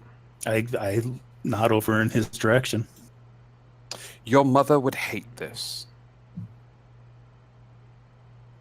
I'm doing this for my mother. All right. He turns his head and he says, Mr. Krieger, if you would. And he snaps. No, I'm going to do it. I'm not letting you guys touch him. Very well. Nathan, you may do it. Do you have equipment, or may I send Mr. Krieger out to the van? Who's Nathan? It's Nicholas. Oh, I'm so sorry. Nicholas, please forgive me. Do you have supplies for the drawing of blood? As this is a thing that we trade in, we tend to come prepared. Well, let me see your equipment, and I'll be the judge of that. May I send Mr. Krieger out? Unless he's got it on him. He nods, and Krieger gets up, walks out. About 5 minutes later, he comes back with hospital-grade sterile packaging for blood draw. Same kind of stuff that you'd see on a bloodmobile. Did you? What sort of cookies did you bring for him after he finishes? We brought Did you bring? peanut butter. I hope that is acceptable. Oh, do you like peanut butter, Nick? I like peanut butter, but it's not for me. I don't eat it. Does Zephyr? As you look at Zephyr, you can tell that he's extremely Orange nervous juice? at this point and everything, and not really even paying attention to that. But he's trying to be as strong as he can at the moment. So just remind me, Mr. Damien, you need a pint of his blood. Dickhead. Drink Damien. Yes, that is correct. A pint of blood. It's a lot of blood. It is no more than they take during a blood drive. Yeah, I he's believe. yeah. I believe he could handle that every 16 weeks, although he does look a bit on the pale side, so maybe he should err on 20 weeks. But I don't expect we shall be requesting this from him again. Already looking at him, I can see his innocence is beginning to wane. Can we at least have a little bit of privacy? We don't need everybody peering over our shoulders here. Oh no, I'm sorry, but I must oversee the collection. Brian, do I know what they use this blood for? You don't know specifically, but you can think of a number of things that the Torchbearers have done with blood of the innocent in the past. None of them good. Can I do like an Arcana check on the equipment to see if there's anything Sure. magical about it? Yeah. Oh, that should be good. 23. This looks like normal medical equipment. You don't see any Okay. runes, any sigils. It's Okay. All right, I want to explain to Zephyr. I'm going to make this as simple and as easy as possible. They clear off the Relax. table. And Mr. Damien says, "If you would, Zephyr, please lie down." Okay, I climb up on the table and lie down. And Zephyr lies down on the table, and Nicholas takes the needle, and he approaches Nope. Zephyr's arm. I hate this. And I hate this so bad. And as he begins to poke the needle into Zephyr's arm, that's where we're going to take our break. Come on, you had to know it was coming. All right, ladies and gentlemen, we'll be back in about 5 minutes. We'll keep you hanging just as Zephyr is currently hanging right now. And when we come back, we'll find out how the blood draw goes. See you all in a few moments.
And I didn't have my mic turned back on.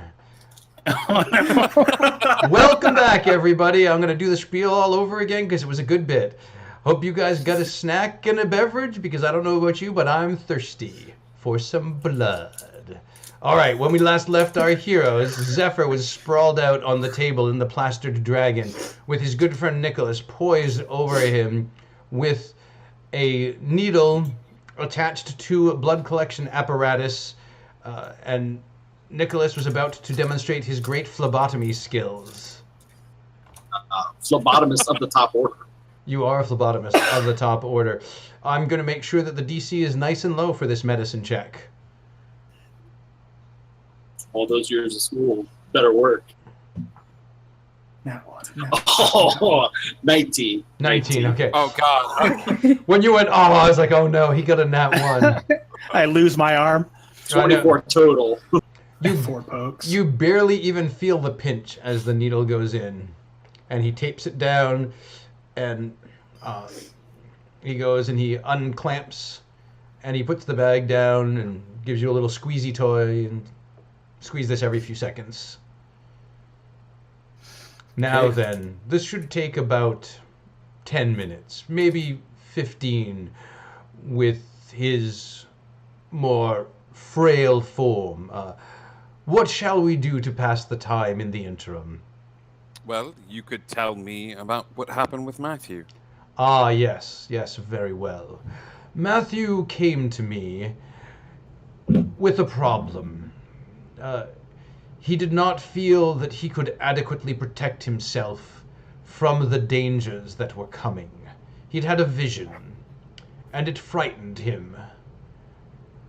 And he said that he did not think his good friend Reginald possessed the power or the ability to protect him. And I may have nudged him on this path a little bit, but I am a salesman. I must sell. It is what I do. And I convinced him that I had access to beings of greater power who he could align himself with and thus protect himself more. And we discussed what beings might be out there, and he decided that he preferred the 9 hells to the abyss. And so I found a suitable devil who was looking for souls in exchange for power. And now your friend Matthew is a warlock. And a fairly potent one at that. Let's just say he took a few shortcuts that do not normally occur in the magical education process. So just so I'm clear, you leveraged my name in order to assist you in your deal. Oh no, I wouldn't put it that way. I leveraged his fear for a deal. You used my name, correct? He came to me, and your name Damien? was on his lips. Did they ever pass through yours? No. I didn't need to.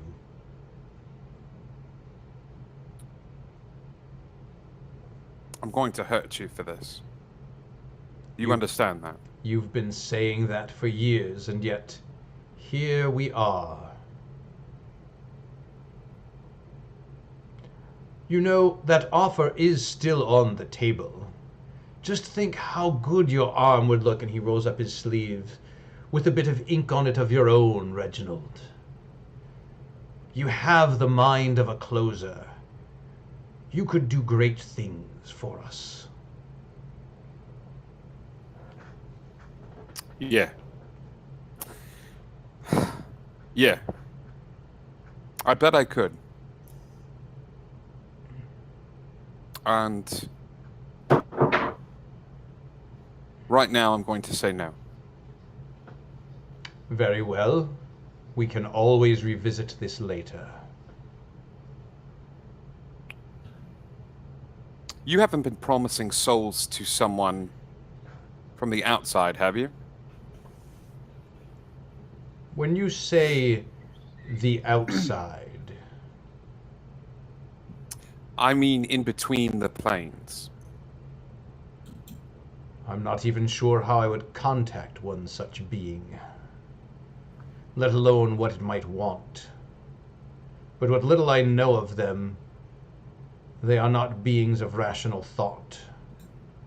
I am not sure I could even strike a bargain with one, let alone trust them to honor it.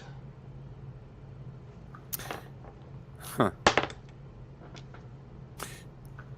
What do you know of the priests that were in here? You mentioned them earlier. Yes, nasty pieces of work, priests. All Yes. high and mighty and moral, but they have a darkness just like the rest of us. Yeah. Yeah, I suppose they do. And sometimes us regular people are somewhat blinded by that darkness.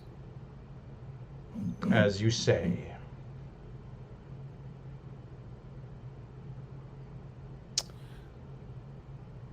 Fine. Damien. You have your information. I have told you where his soul has gone, or rather where it will go when he is done using it. If he is resourceful, he could live a long and prosperous life before having to yield it. Promise you something, Damien. I'm going to promise you that my face will be the last thing that you see before you leave this world. We shall see who leaves and who stays, Reginald. Yes, we will. And he looks down, and the bag is just about full. Yeah, we'll need just another minute, and we should be okay. Then I turn and kind of facing more towards Zephyr and kind of leaning down like I'm looking at it, and I'm going to start to kind of mumble to myself. I'm going to work on casting thaumaturgy. Okay. I want to use it to create tremors in the ground in the room. It takes me a minute to cast it. So Okay. As you start chanting, a dagger comes out and appears in Damien's hand, and he says, "Wouldn't do that if I were you, boy." Do you keep chanting?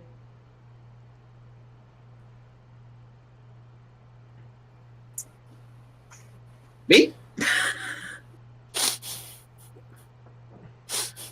I have upheld my end of the bargain. Attempting a betrayal now? Who's betrayed? You planning something? Go ahead, give me a deception check. Oh, please roll high. It's not going to happen. It's just not.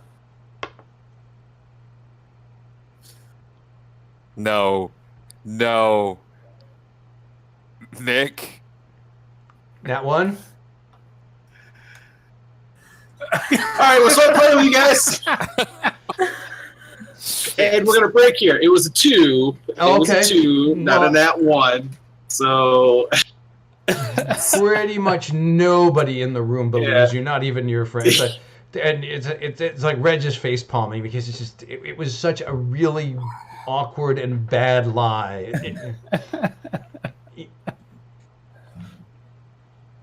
Damien, it is a testament to the innocence in this blood that they are willing to do this for this soul. If anything, he's proven that the vintage in this is powerful. So, you got what you wanted. I don't have it yet, but I will. Please, remove the needle and bandage your friend. And Zephyr, I am sorry if this caused you any pain. You have acted honorably, and you have my thanks. Is Sam in the room? Yeah. Do you have any juice?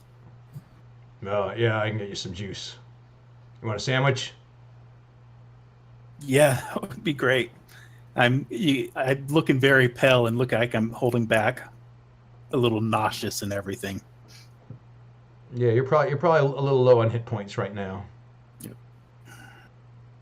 Zephyr's not good with blood, so yeah, he disappears into the back, and this isn't a difficult operation, removing the needle and patching him up and crimping off the bag, and Mr. Krieger walks over, picks up the bag, and lays it on the table in front of Mr. Damien, and he looks at the bag, and he has the dagger in his hand, and he goes, and he slices his own hand, and he dips his finger in his blood, and he begins drawing runes on the outside of the blood bag.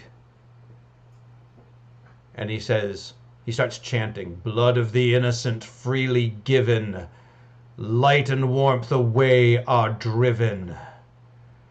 From the heart and from the mind, let the innocent magic bind." And the whole bag begins to glow, and the rune glows. And he puts his hands on it, and he closes his eyes for a minute, and he just kind of breathes deeply, and it's a very satisfied. It's not ecstatic. It's not quite as creepy as that, but it's still a little bit creepy at how much he is enjoying the energy coming off of this blood. And he shudders a little bit. Sorry, go ahead. And he says, "Oh, Reginald, you have no idea of the vintage. You were right. I thank you, my friend." Don't call me that.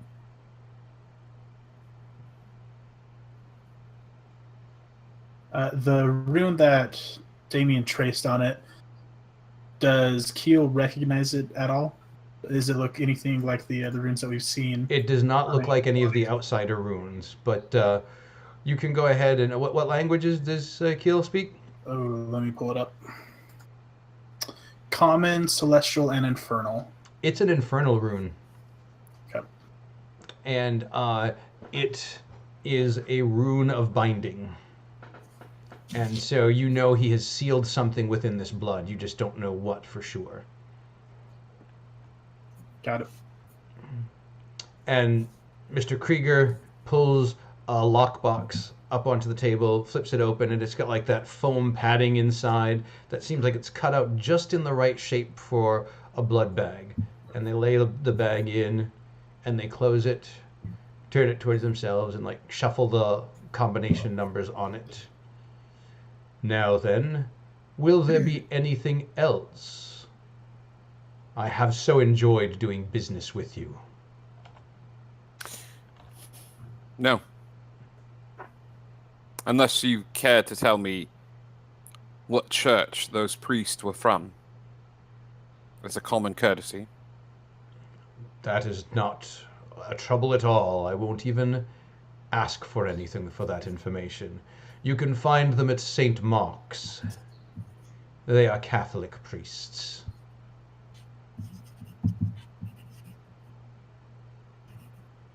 Now, should we leave first, or should you? Oh, you should most definitely leave first. Very well. Call me anytime you need me.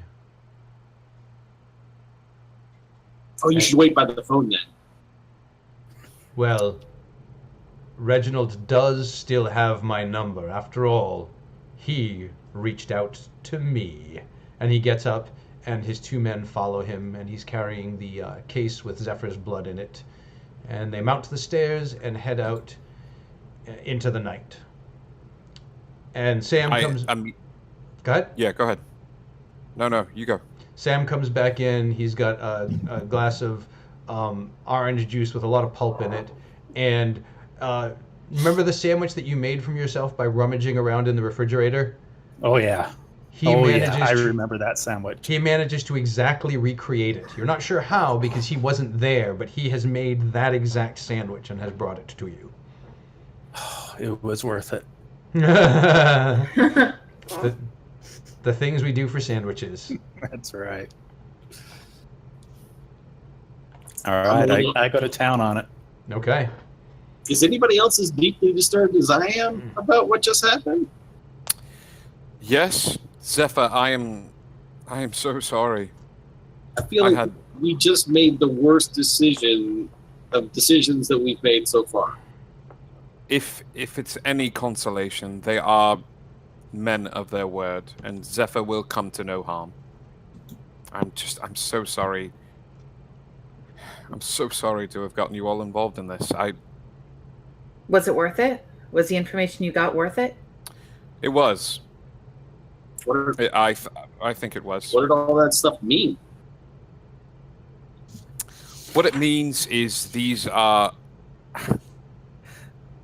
beings that deal with contacting beings on other planes. They are the asshats at the beginning, and they had access to communication with beings on other planes, and he seemed genuinely surprised and shocked that I would even bring this up.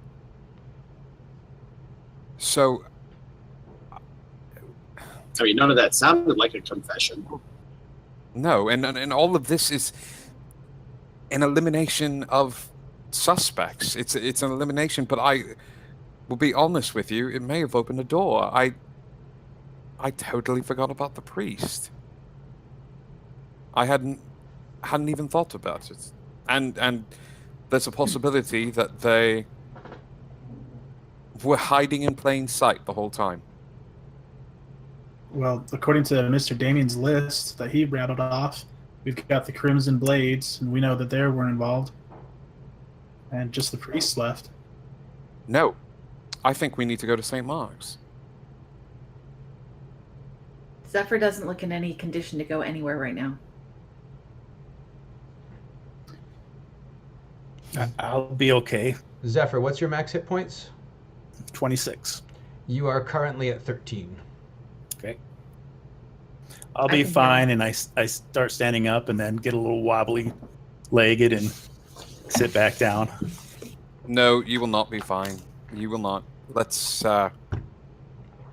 get you home, Zephyr. It's my home, but if you have a place you'd rather stay, I completely understand. Oh, let's go.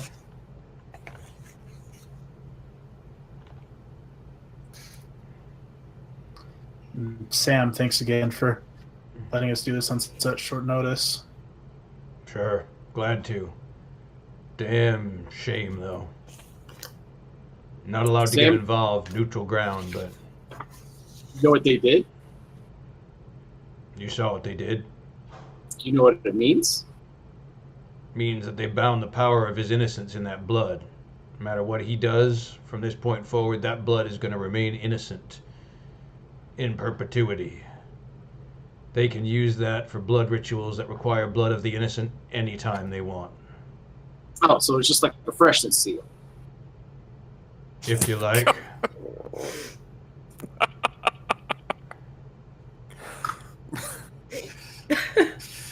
Zephyr spits a little orange juice out of his nose and starts coughing. You hear that, Zeph? You're always going to be fresh, buddy.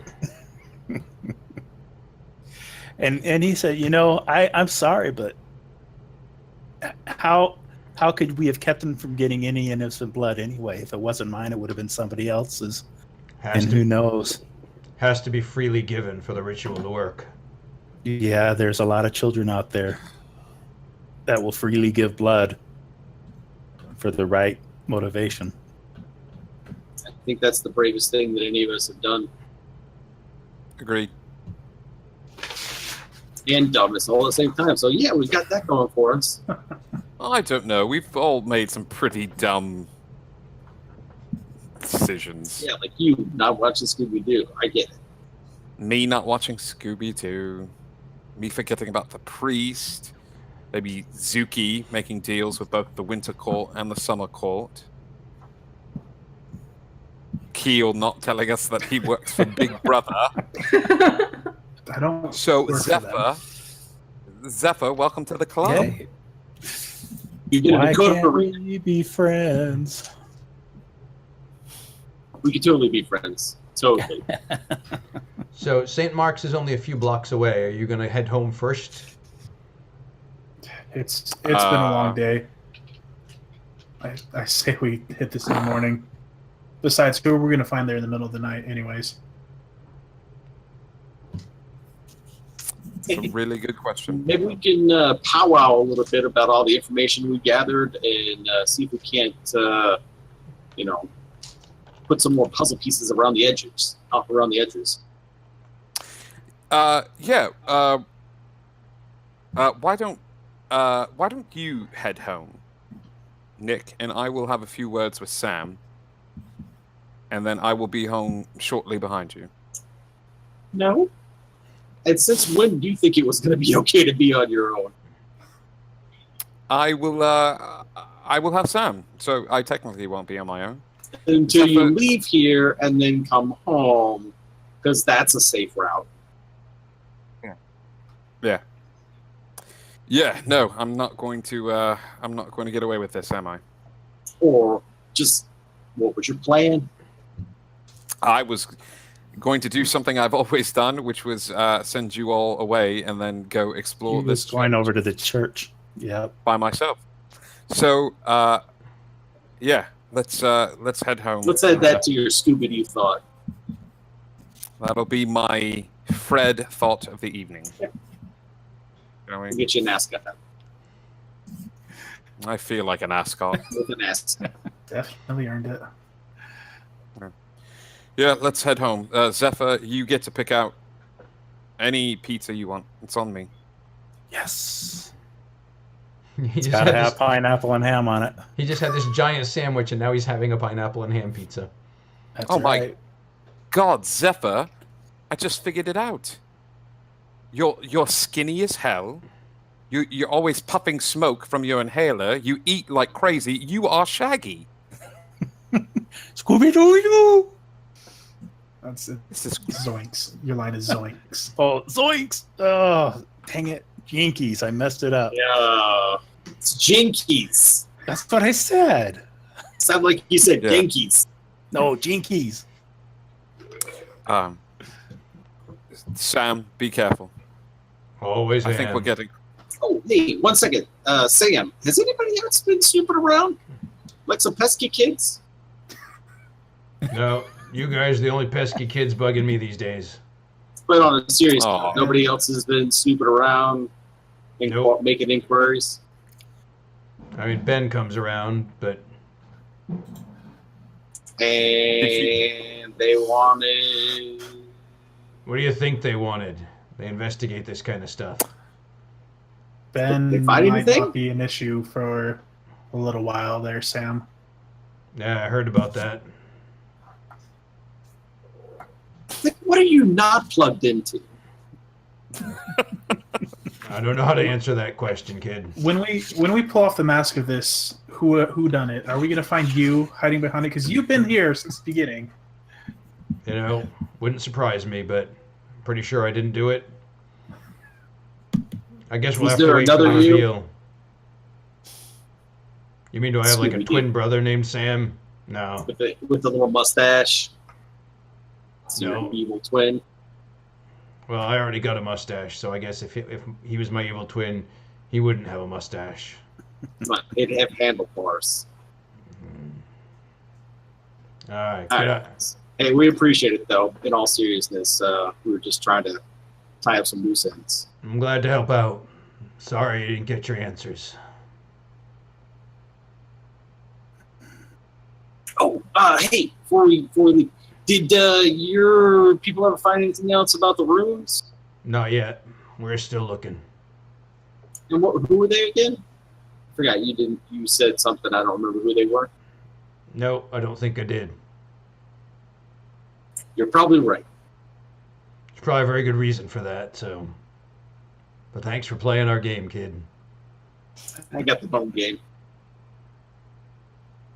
I will get an arm around Zephyr and help him walk Okay. to the car. What about you, Zuki, Yukio? You guys doing anything different, or are you just following along? No, I'm gonna follow along. Okay. Following along. Yeah. I'm still not thrilled about the events of the past. I don't know, however long we've been here. Hey, Keel, can you just maybe carry Zephyr for a little while? I'd Yeah, feel I more got him. comfortable. I'd appreciate it. Keel basically fireman carries, throws Zephyr over his shoulder. Okay. And you guys hear mumbling from there. Scooby Dooby Doo, where are you? Can't help Reg. but sing on the way out. Reg, give me a perception check. That's not a good sign. It's the best. Ooh, it's a lot. Okay. It's a 14 plus another larger number. It's a 22. Okay, so Reg, Wow. as you guys are leaving the bar and you hand off Zephyr, you kind of glance back just to see, it's you're training. You're always like, okay, am I being followed? What's going on behind me? Always check your six. And Scoping. yeah, just as you turn back, you see a head disappear around the corner, and it can't be who it was, but you're fairly certain you recognized that face. I take off running. Okay? You guys are carrying Zephyr to the car, and you hear footsteps behind you retreating fast. I'm gonna follow Reggie because I was planning to try to pull him aside and talk to him anyway. Okay? Because I'm pissed. So you turn around and you see Reggie bolting for the corner. I'm running after him. Okay? What about the rest of you guys? I'm gonna yell to Keel, something's up, and then I'm gonna yell, Sam, what's going on in there? No, it's not inside. It's not inside. It's Oh, like it's not inside, no. it's outside? Okay, Yeah. my bad. It's red. Reg, you go around the corner, and you see. You're sure, even more sure, you see a figure from your past disappear into a doorway. I'm not naming the figure, but you know which one it is. I will just say redacted. To leave a little mystery. I start up. Is the door locked? No, it is not. I check for traps. Okay, go ahead. Give me an investigation. That is a smaller number than before. That is a 10. Okay, you do not find any traps on this door. Zuki, you are just about caught up to Reginald. Are you bolting into the room? Yes. Okay, I'm going to make it an initiative roll between the two of you to see if she can catch you before the door closes. Okay. All right. I did not. That is a 7. 7? That is an 8. Oh! If this was Dread, it would have been a chugging contest, and Zuki might have had a chance, but... It's true. So Zuki would have won. So Reginald rushes in, and the door slams closed behind him. And If I pull it open, does it open? it does not. Crap. Cockroach underneath. Oh, there you go. Yep. Okay. All right. So you use your bonus action and you roach out and scurry under the door. Underneath the door. Reg, you get into the room, and there's a light shining in the center of the room. Enough of your games. If you have something to say to me, why don't you come out and say it? A chair wheels into the light. Your husband is tied, bound, and gagged in the chair.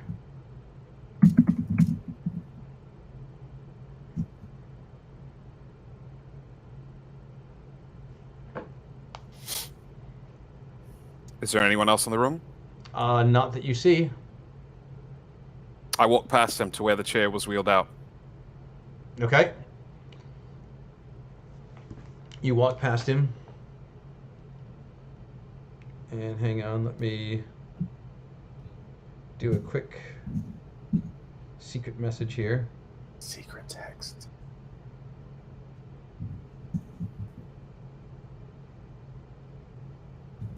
This is a secret message for Zuki. So, Reg, you walk past the chair, you walk past the circle of light, and you walk past the chair, and you hear a voice. That's far enough. I interpose myself between where the voice was heard and in front of the man in the chair, my husband. Yes.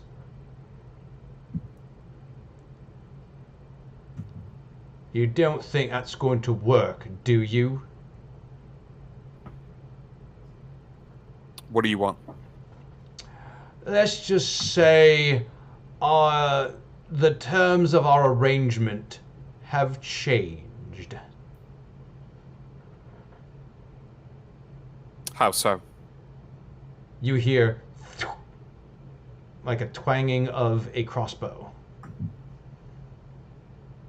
And you hear and you turn around and somehow a shot came from the other side of the room.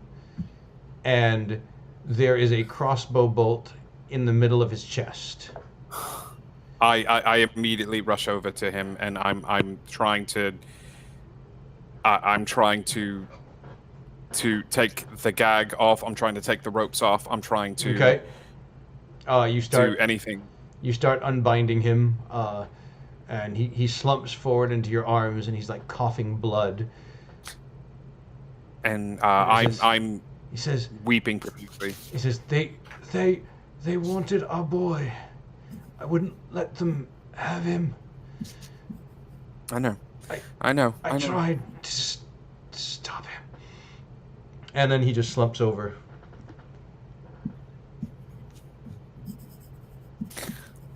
I will very gently lay him down on the ground. And Mizuki, sorry, I did it again. You see Reg kneeling on the floor in the middle of the room, weeping. And the room there's nobody there. It's set for him. You don't see anybody except for him. Okay, I drop my wild shape and walk over to him and put my arm around him and say, what's wrong?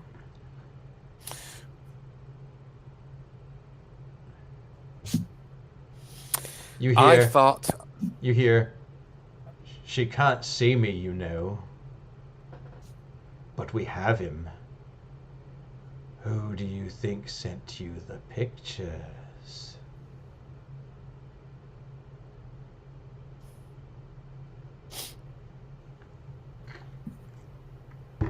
I close his eyes,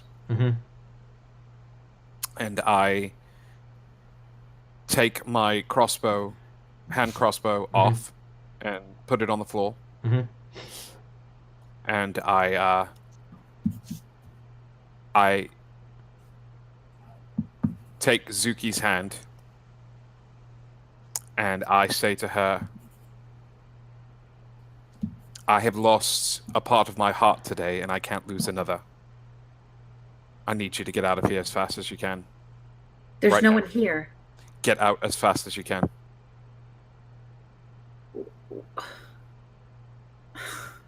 There's no one here.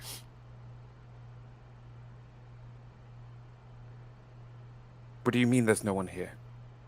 There's no one here. Let's go. Is he... I look over to where the body was. It's still there. Zuki, give me a perception check. Ooh. 18, 25. So, you're kind of puzzled by this because he is so adamant that there's a body, and so you look and you start feeling around, and you don't feel anything on the floor, and so you start looking around to try and see what or who or how this is happening, and you almost miss it as you're scanning the room, but as you're glancing across the rafters in the ceiling, you catch a glimpse of red in the shadow. And when you scan past it and look back, you see what looks like two red eyes peering out at you from up there. You can't quite make out what the body is that the eyes belong to, but you know it's not a natural shape. Reggie, look up, and I guide his head to where I see the eyes. You see a man perched in the rafters with a crossbow. I bend down, pick up mine, and take a shot. Okay. Go ahead, roll to hit. Nat 20. Jesus Christ. So, Nat 20. yep. Misses. It looks like in spite of the fact that you've pointed him right where he's supposed to be looking, you see him pointing his crossbow in the wrong place, and at the last second you grab his arm and yank it to the left, and the crossbow bolt launches out. And roll some damage for me, Reg. All right. It's not going to be a lot. But it's twice as much, so. Yeah. Oh, yeah. That's right. Okay. 9. 20 points of damage. That's pretty good. You hear a piercing shriek as the crossbow bolt hits what you thought was a man, and its shape shifts, and the room shimmers, and the light is no longer shining down. The chair isn't there. Your husband isn't there. You're in a dingy, abandoned warehouse type of a room, and you see this black, bird-ish shape fall from the rafters, and as it's falling toward the ground, it begins to dissipate into smoke. And your crossbow bolt clatters to the ground.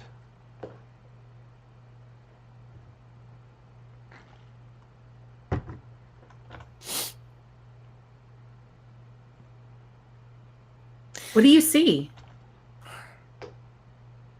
And Zuki, you saw him, you guided his hand so that he actually hit what you saw, and you saw the bird thing, and you could tell, because your mind was clear the whole time, that this was every bit as unusual as the other outsider creatures that you've seen, as the weird spider and the hound and the bird. Did it look like the bird thing that was it Keel or Nick who drew it? It was Keel who drew it. And does it look like the same bird? It looked very similar to that bird. It may have had more wings and an extra beak, but it looked like it could have been the thing that he drew. Okay.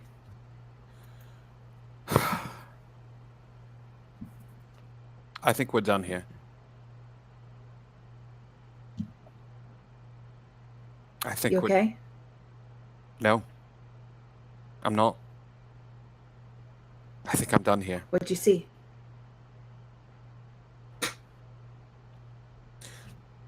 I saw a vision of death and despair and a part of me that I had locked up a long time ago come back into light. So I'm done here. I just want to go home. Hang on a minute. I don't want to add to all this stuff you're feeling right now. But if I had stepped forward and it had been my blood they wanted, would you have let them? Suki, now is not the time. Would you have let them if it had been my blood? Yes. Okay. That's all I needed to know. And she walks out. Did you guys try to follow afterward to the locked door? I would imagine that Keel, you're kind of carrying Zephyr. He would have dropped Zephyr. knowing that he would have been okay landing on his butt. You're muted, Wolf. So I would have asked him to drop me if he hadn't dropped me by then.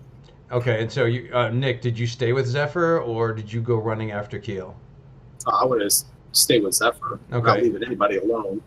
So Keel, you reach this locked door, and you try to force it, and it's not moving, it's not budging, and all of a sudden you hear this shriek from inside, and suddenly the door just pulls open on its own, and you go inside and you see Zuki and Reginald having a fairly intense conversation in the middle of the room. What happened? Are you guys okay?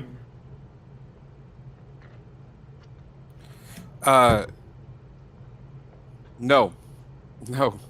I think it was my turn. I think it was my turn to see something that really hurt me. What? And was a bit of darkness incarnate. Well, we need to get out of here. Find a safe space. I think you all should find a safe space. Yeah, all of us, including you, Reggie. No, I want you all out of my apartment. I bring nothing but darkness into this world, and I've been playing house with you all, being introduced to things like cold pizza and disappointing some members of you who, in my darkest time, were concerned that I was making the wrong choice. I've disappointed one child in my life and disappointed other people in my life, and I am done playing house. I'm done bringing death and destruction. I thought people I cared about was a good idea, and I think I've discovered tonight that is not the case. So I want all of you to get out. How far away is Keel from Reggie at this point? Not far. Okay, I'm gonna get right up into range and deck him across the face. Okay. Not holding back at all. Okay. All right. Would Reg try to avoid this? Absolutely, you would. Okay, so go ahead, give me a hit roll, Keel. 21 to hit. That is just gonna barely hit. It's Okay. so weird. It's close, but you did just tag him. Okay. So 1 to 2 points of damage plus strength. So it's a total of. So it's going to be 1 point of damage plus 3, so total of 4. Okay. So Keel walks up to you, stone-faced, expressionless. You're not sure, is he going in for a hug? And all of a sudden his hand snaps up and a fist just catches you across the jaw.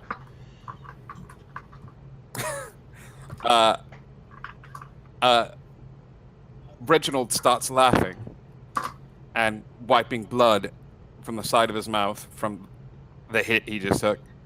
And he looks over at Keel, and he looks over at Zuki, and he says, "Yep, that fits.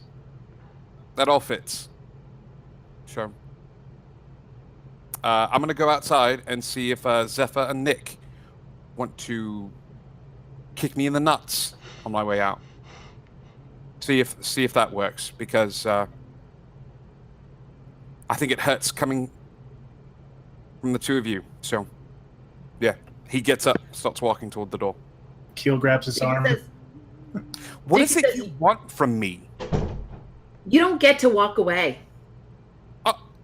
I don't get to walk away. I'm sorry. Why not? You're in this just as much as we are. You don't get to walk away. You don't get to go back to your life where you just sacrifice animals, because that's the most convenient thing to get what you want. Sacrifice animals? Yeah, you don't get to go back to that life. We're in this, and this is different, and things are changing, and you're going to change, and things are going to be stupid sometimes, and things are going to suck sometimes, but you don't get to walk away from them. Suki, I would sacrifice every animal in the world. I would sacrifice 100 animals 100 times over for the people that I love and for answers to questions that I need answers to. I'm sorry, but this is... You have no control over me. close to me, and if me, in my darkest hour, you were concerned about an animal as you saw me weeping profusely on the floor, then I don't want you around me. And Keel, I understand what you're trying to do here, but I am poison. I was around Zephyr for a little bit, and they literally, being in my presence, sucked the innocence out of him. He gave that freely. You didn't force it on him. It was a request that was made. He gave it freely. There was nothing you could have done about it. When did I say that I cared more about you sacrificing some animal than you crying on the floor? I never said that. I'm just saying you don't get to go back to that. I'm just saying you don't get to run away but just because it sucks. Reggie, You don't get to run away from me. You don't get to run away from Keel. You don't get to run away from Nick. You don't get to run away from Zephyr. what did they show you? They showed me my husband bleeding on the floor, and it was my fault.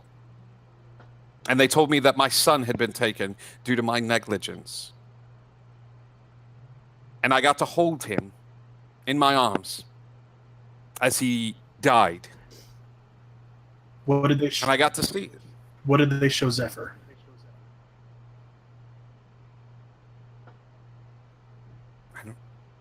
They showed his mother dying. What did they show Nick?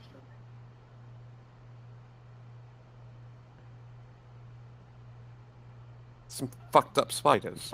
They're showing us our deepest fears because they're scared of us. They're scared that we're going to find out what they're doing. They're scared that we're going to stop whatever's happening. And it's our duty, it's our responsibility to make sure that something like this doesn't happen to anybody else. We've already failed the Plaster Dragon. We failed Ben. We can't let that happen again.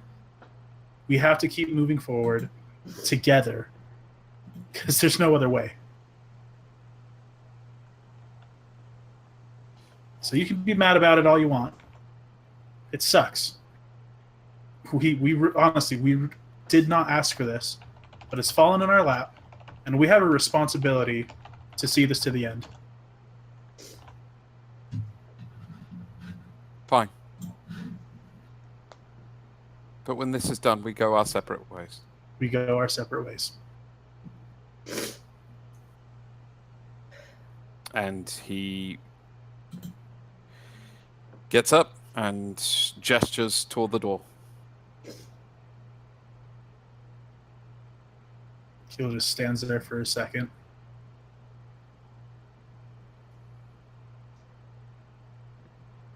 And he walks towards the door and out into the night.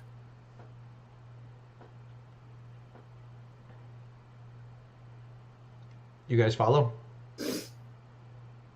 Yeah. Yeah. Okay, so Keel and Zuki follow Reg. Nick, you're with Zephyr, and you see them all come around the corner there, and they look everybody looks pretty serious. What the hell happened? Well, oh, I'm sorry. Don't everybody answer at once. Let's just head home, Nicholas. What? We'll talk in the morning. You Zephyr, mean have you thought about what pizza you might like? Muted. Pineapple and ham. Pineapple and ham. Sorry. Don't want you guys hearing me chomp on my candy bar over here. Yeah. Yeah. We all pile into Keel's van and head off to the apartment. what is the most gross drive home ever? Yes, it is a long, awkwardly silent drive with.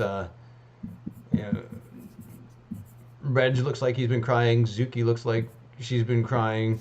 You can see some bruises on Keel's knuckles. A little bit of blood on the corner of Reg's mouth. And nobody's talking to anybody.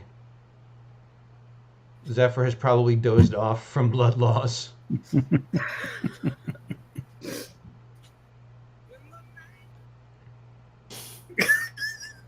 Where did that come from?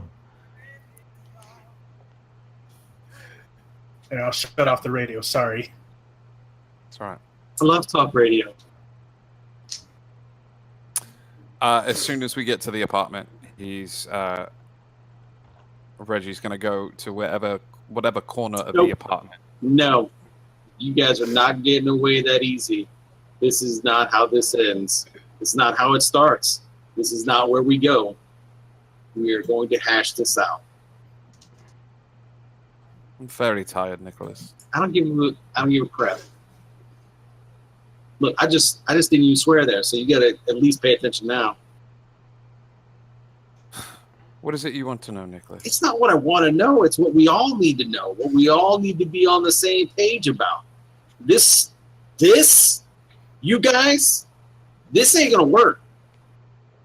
We either work together, we stay together, and we act like we give a shit about each other. I honestly do. All right, this morose, feeling sad for yourself, that's not going to work. No. We've all got things to work. Say, yeah, get with your snarkiness, because that's going to work. What about the rest of you guys? Keel, Zuki, Zephyr, what are you guys doing? Like, Zuki, do you head into the bedroom? Do you stay out here for the conversation? Yeah. Yeah. Zuki goes to her room. Nope. You ain't going. His room. Nope. She goes to Reggie's room. Nope. If I have to send Keel in there to drag your ass out, everybody's sitting out here and listen to this. Everybody's involved. There's not one person that is going to hide in their hidey hole. This is not going to work. Do you listen or do you just go? She flounces down on the couch and crosses her arms. Look, if I have to play the Samuel L. Jackson speech by the whole, I'll play it, because that applies here. The last thing we're going to do is seal that hole right before he gets eaten by a shark. That's all I'm saying. All right? You, look me in the eyes. I know what happened. Something happened. You don't want to talk about it. It's okay. We've all had something that happened. We know that they are trying to get it. I don't know how many times we got to talk about this. We have to work as a team. I don't know what you want from me here. Yes, I'm not leaving. Then put on your big girl panties and let's do some stuff. I'm sorry. Excuse me. Put on my big girl panties. Yeah. Look, Nick, you have a sense of humor and you have a snarkiness that I get along with extremely well. But you don't control how I feel. You know, I've been through. You don't all think that we've been through something? You don't think we've lost somebody? Are you the only person in the universe who's lost somebody? No, but I have. Knowing what we know now, and knowing that there is some real bad stuff coming down the line, do you think that we can sit and pity party all day? I don't think there's time for a pity party, but I am asking for a bit of compassion. I just need a minute to process exactly what happened this evening.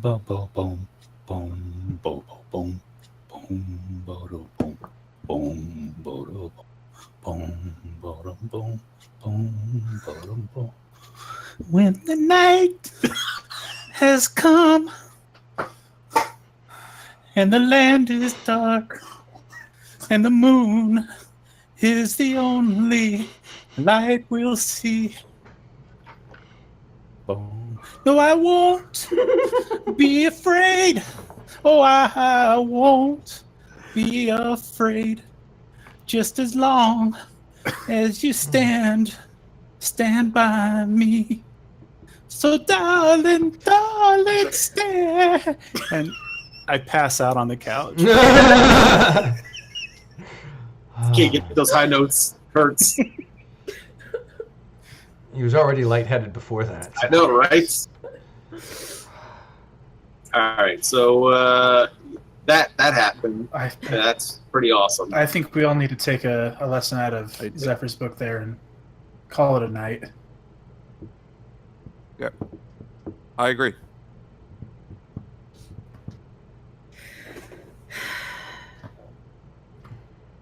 Hey, Zuki. Hey, Sorry. it's okay.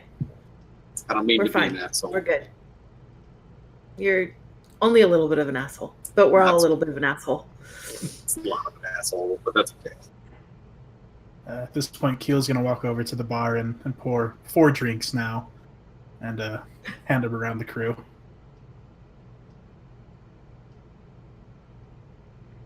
Zuki, you take one?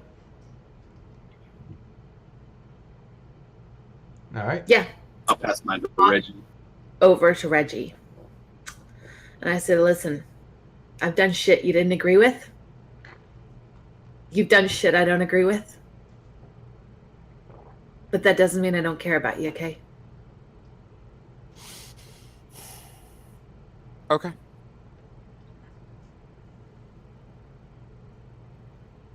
I walk past her and go into my room and close the door.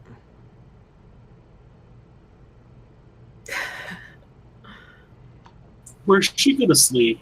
Give me a perception check.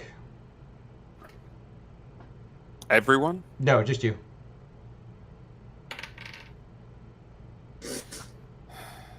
$26. You're a little bit distracted when you come in, but at the last minute you notice the pile of various things that it looks like Zuki uses to rig up to trap the door when she is inside the room. It's pretty much right in your way, and you almost fall over it because of the distraction, but at the last second you notice it and manage to move around it. She set up a burglar system. Yes, it's not active right now, but you can see the components of a rudimentary burglar system for when she's in here. It's just some cans on the street. Yeah, I go grab a pillow off of the bed and walk past and carefully, so I don't disturb it, past the burglary system. And I go into the hallway. I leave and I walk out of the front door of the apartment building and set up a pillow in the hallway. Okay. Where's everybody else go? I look out the door and I say, Reggie, get your ass inside. No, I'm fine. I'm not going to be taken by surprise again this evening. I think we've all said that before. Thank you, Nicholas. Love you, buddy. I know. That's from Star Wars. You made me watch that. It was great.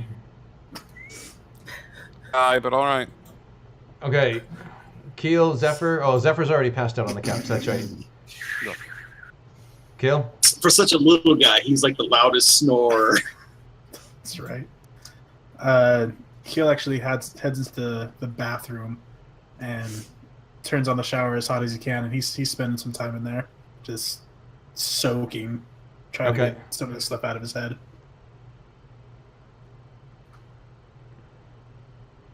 Damn it, Brian. You broke all of us in one deft move. I did. We went from Scooby-Doo to Shit Town. Punching party members. Zuki goes in Reggie's room and grabs the pillow and lays down, but she doesn't set her trap. Okay. Reg sleeps in the hall. Nick, what do you do? I'm just going to go ahead and go back to the research because there's no way I can fall asleep. Okay, are you still going to get a long rest? Or are you going to take a point of exhaustion for tomorrow? I don't know. How long can I stay up before I pass out? Another hour or two. Okay. Maybe another hour of research and then I'll fall asleep on top of the book. Okay. You don't dig up anything more in that hour. You feel like you're Well- going over the same ground again and again. Even the necrotic tome. Yeah. Okay. It all seems to line up with what you were reading before. I'll just make some notes on the charts. And you guys have a pretty, I would say, a fitful night of sleep. Everybody gets the effects of a long rest, but nobody rests well. The events of the day weighing heavily upon you. And as morning breaks, you all wake up feeling somber and as though there's a weight on your soul. Though Zephyr, you do feel a bit better, as though your body Thank is you. starting to recharge its fluids. Don't forget to remove your temporary hit points. Yes, your temporary hit points are gone. Until Nick makes another that's right. rousing speech. Yeah, I don't know that you can make enough rousing enough speech for you guys in the morning. Can I wake up early and go get donuts for everyone? So like Sure. a Dunkin' Donuts or something. So I will. It's Boston. There's a Dunkin' Donuts every 2 blocks. All right, I go to the good Dunkin' Donuts because the Okay. one down the block is shitty, and then the one further down the block is weird. But I go to the good one, and then You come go back. to the one that's like a quarter mile away, where like they know you and they don't ever screw up your coffee, and Yeah, they they always have the double chocolate glazed donut. that Zuki likes. Yeah, and I come back with donuts, and And coffee, or yeah, one of the big like jugs. I'm not going to memorize things like Nicholas does. I've never been good at that. And, yeah, you get the box of coffee. yeah, but plenty of cream and sugar and Yep. various coffee accoutrement. As you guys are stirring, Reg comes in and you can smell coffee, and he's got a big, bright orange and pink and white box of Dunkin' Donuts and a box of the Boxo Joe from Dunkin' Donuts. You don't have to tell me twice. Zephyr starts tearing into the donuts. All right, easy, Shaggy. Mm. Easy. All right. Breathe. Zuki hears movement outside and wakes up, but she looks around the room because ever since she found that note, she's going to look around that room extra carefully every morning. Okay. Give me an investigation check.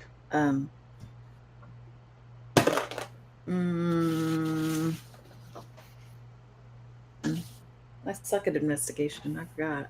Oh, perception then. Make it perception. That's fine. Oh, it's not a whole lot better. Oh no, it's a way better. 13. Okay. Still not great, but way better. You because you're looking this time and it's not just trying to get untangled from the bedclothes. You start looking around and then like you lift up the pillow and there's another parchment under the pillow. I open the parchment. Okay. Taste it first. Duh. Tastes like summer. Does it taste Don't like worry, I summer? will. It says, "I'm sorry I couldn't talk more yesterday. I am limited in how much of that magic I can access at one time, and how and when I can appear here. But I will talk to you soon." And it says, "Dad." I lick the paper. Does it taste the same as the other paper? It does. Does it look the same as the other paper? It does. The handwriting even looks similar. All right. Papa, can you hear me? What? I pocket the note. I'm not going to share it with anybody right now. Yeah. And because there's going to be more explaining if I do, because I didn't really share yesterday with them either yet. So I go out. We were busy. I go out and I pour half a cup of coffee, and then I fill up the whole rest of the cup with just like cream and sugar, but mostly sugar, and grab a donut. That fits. I wrestle Zuki for sugar, making sure I've got at least 8 packs. Reg brought plenty. He knew who he's dealing with. There's more than enough sugar for both of you. After Zephyr and Zuki pour their coffee, I reach in my back pocket and pull out another few packs of sugar that Keel and Nicholas and I could divvy like we're trading cigarettes in prison. But I checked my prison wallet. I drinking coffee and eating donuts.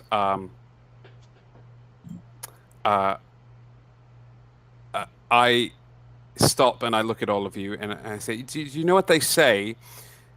That family is a lot like fish. And as good as the fish is, it starts to stink after a few days. I've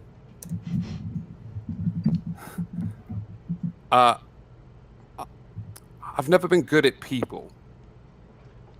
Apparently, I you've was never good been at good with fish either. Or fish. I had 2 people in my life that I cared for very dearly that put up with my nonsense, and that was my husband and my son. And I always envisioned seeing my husband again, but not like that. Not as he lay dying at my feet. And I'm not to say that what you all have gone through and what you all have seen when the darkness was trying to make you go to your lowest point, but that felt like it was. I'd then gone through that.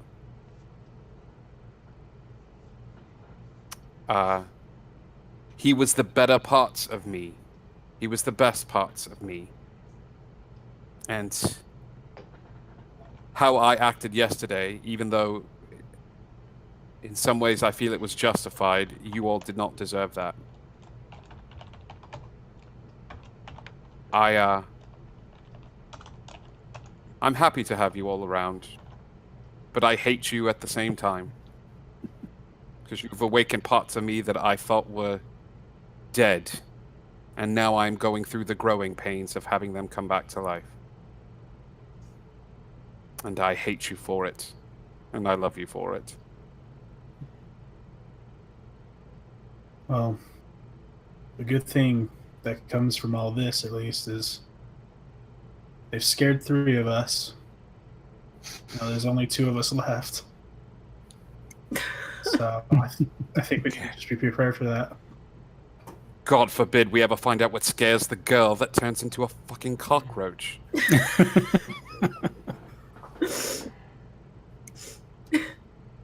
But whatever it is, Zuki and Keel, whatever it is, I will be there to punch you in the face when it is done. I expect nothing less. Back at you. Oh, I had a terrible idea. Well, share with the class. Nicholas, go ahead. I don't know. It's terrible. No, go ahead. Might as well now. We're all picturing something worse than you just thought of, I'm sure. Okay. All right. So we know we got at least 2 victims left, and it's coming, right? So Right. both the Winter and Summer Court have shown interest in our favorite shape changer here, Zuki. Right. Why don't we kind of pitch it like they're coming after her? One of the 2 of them's going to want to protect her. Maybe that could help us in the long run. It can't hurt. Well, it can always hurt. They seem to like her like she's the best thing since sliced bread. Yes, and I just worry. I'm just worried we're pushing our luck. She's already thrown out 1 favor. Maybe we've got 1 left. Well, she's protected here. I mean, at least to a degree. I mean, they'll have trouble accessing her here at the apartment without us being notified of it. Like, I just feel weird about. Oh, Hang on a minute. But you know that the Summer Court has been able to get into your apartment without you knowing about it. that's true. It's almost like someone called them in the first place. Oh, that's right. That's weird. What a crazy random happenstance. I mean, not that they're pointing fingers here or anything like that, but we do have two pretty powerful people that seem to be interested in her in some way, shape, or form. Questions, answers? Something? Nicholas, are you saying we should leverage how much these two factions want for Zuki for information or possibly protection? I have never been more proud of you. That is such a good... I learned it from watching you, Dad. Yeah, I figured as such. Well, let's indulge my curiosity and check with St. Mark's, and then once more into the breach, maybe we can talk to some fairies again. Well, I'm going to need your help talking to the fairies. You're going to have to give me some pointers, because last time I got stonewalled, and I'm going to need some help. Oh, yes, absolutely. Let's stop by the hardware store. We'll get some cold iron. They love cold iron. That makes sense. What? Okay. Trust me. But, all right, let's go hit up the priests and see what we can find out, right? Because that's going to be fun. Okay. So Like, pedophiles are fun. you guys get in the van and head back down toward the church. Yes. Okay. You park the car. It's late enough in the morning at this point that there's not really any on-street parking.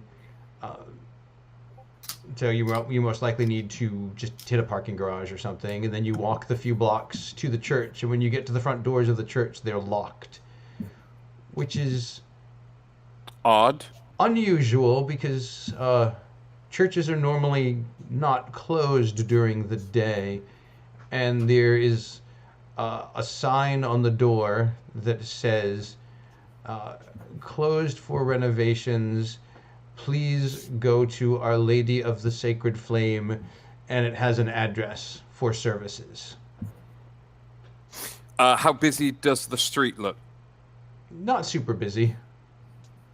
Nicholas Keel, would you mind standing in front of me while I pick this lock? Without Oh, you saying need a anything, kill body distraction. blocks.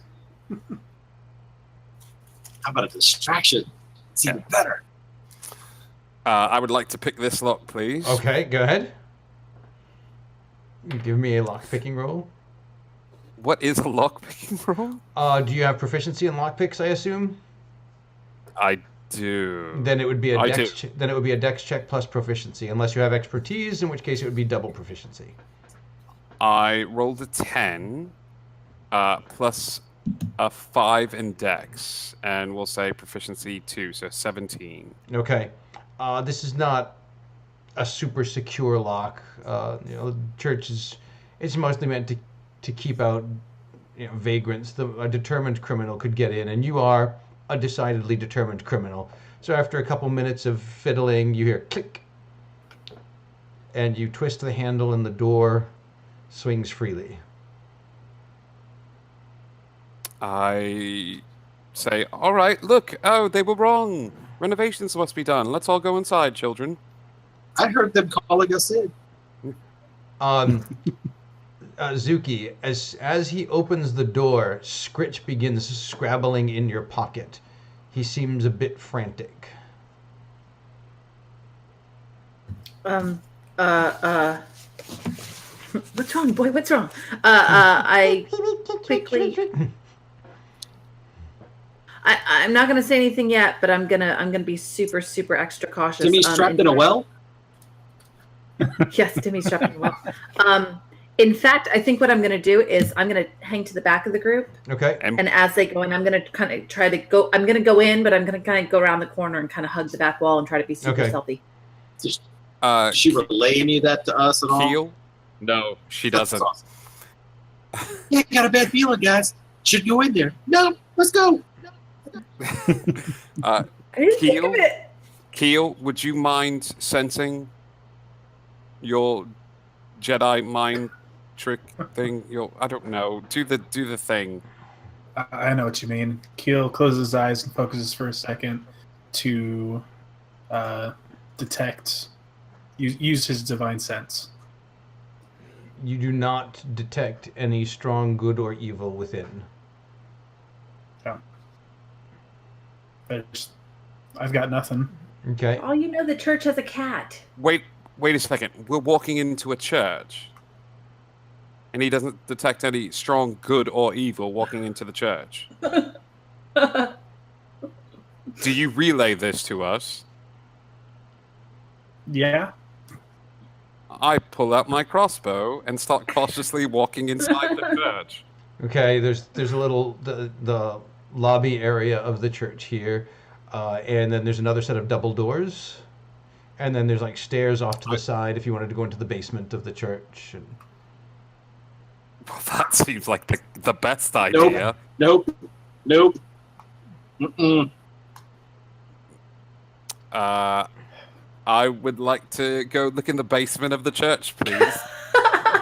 Okay.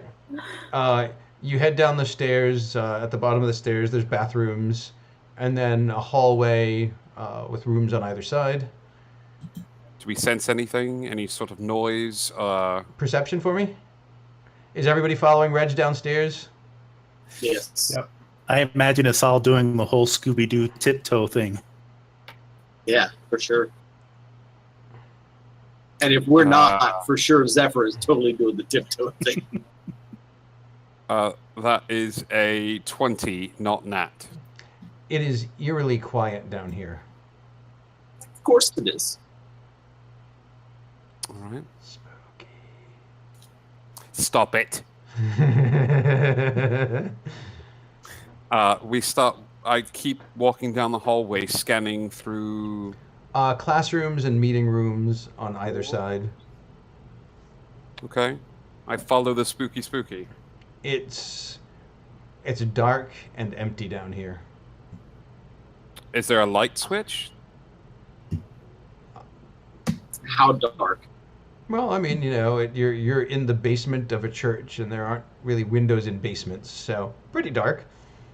I try turning on a light switch. Okay, you feel your way along the wall, and the hall light comes on. It flickers. It's fluorescent lighting, so it's harsh, and the lights are kind of flickering on and off a lot.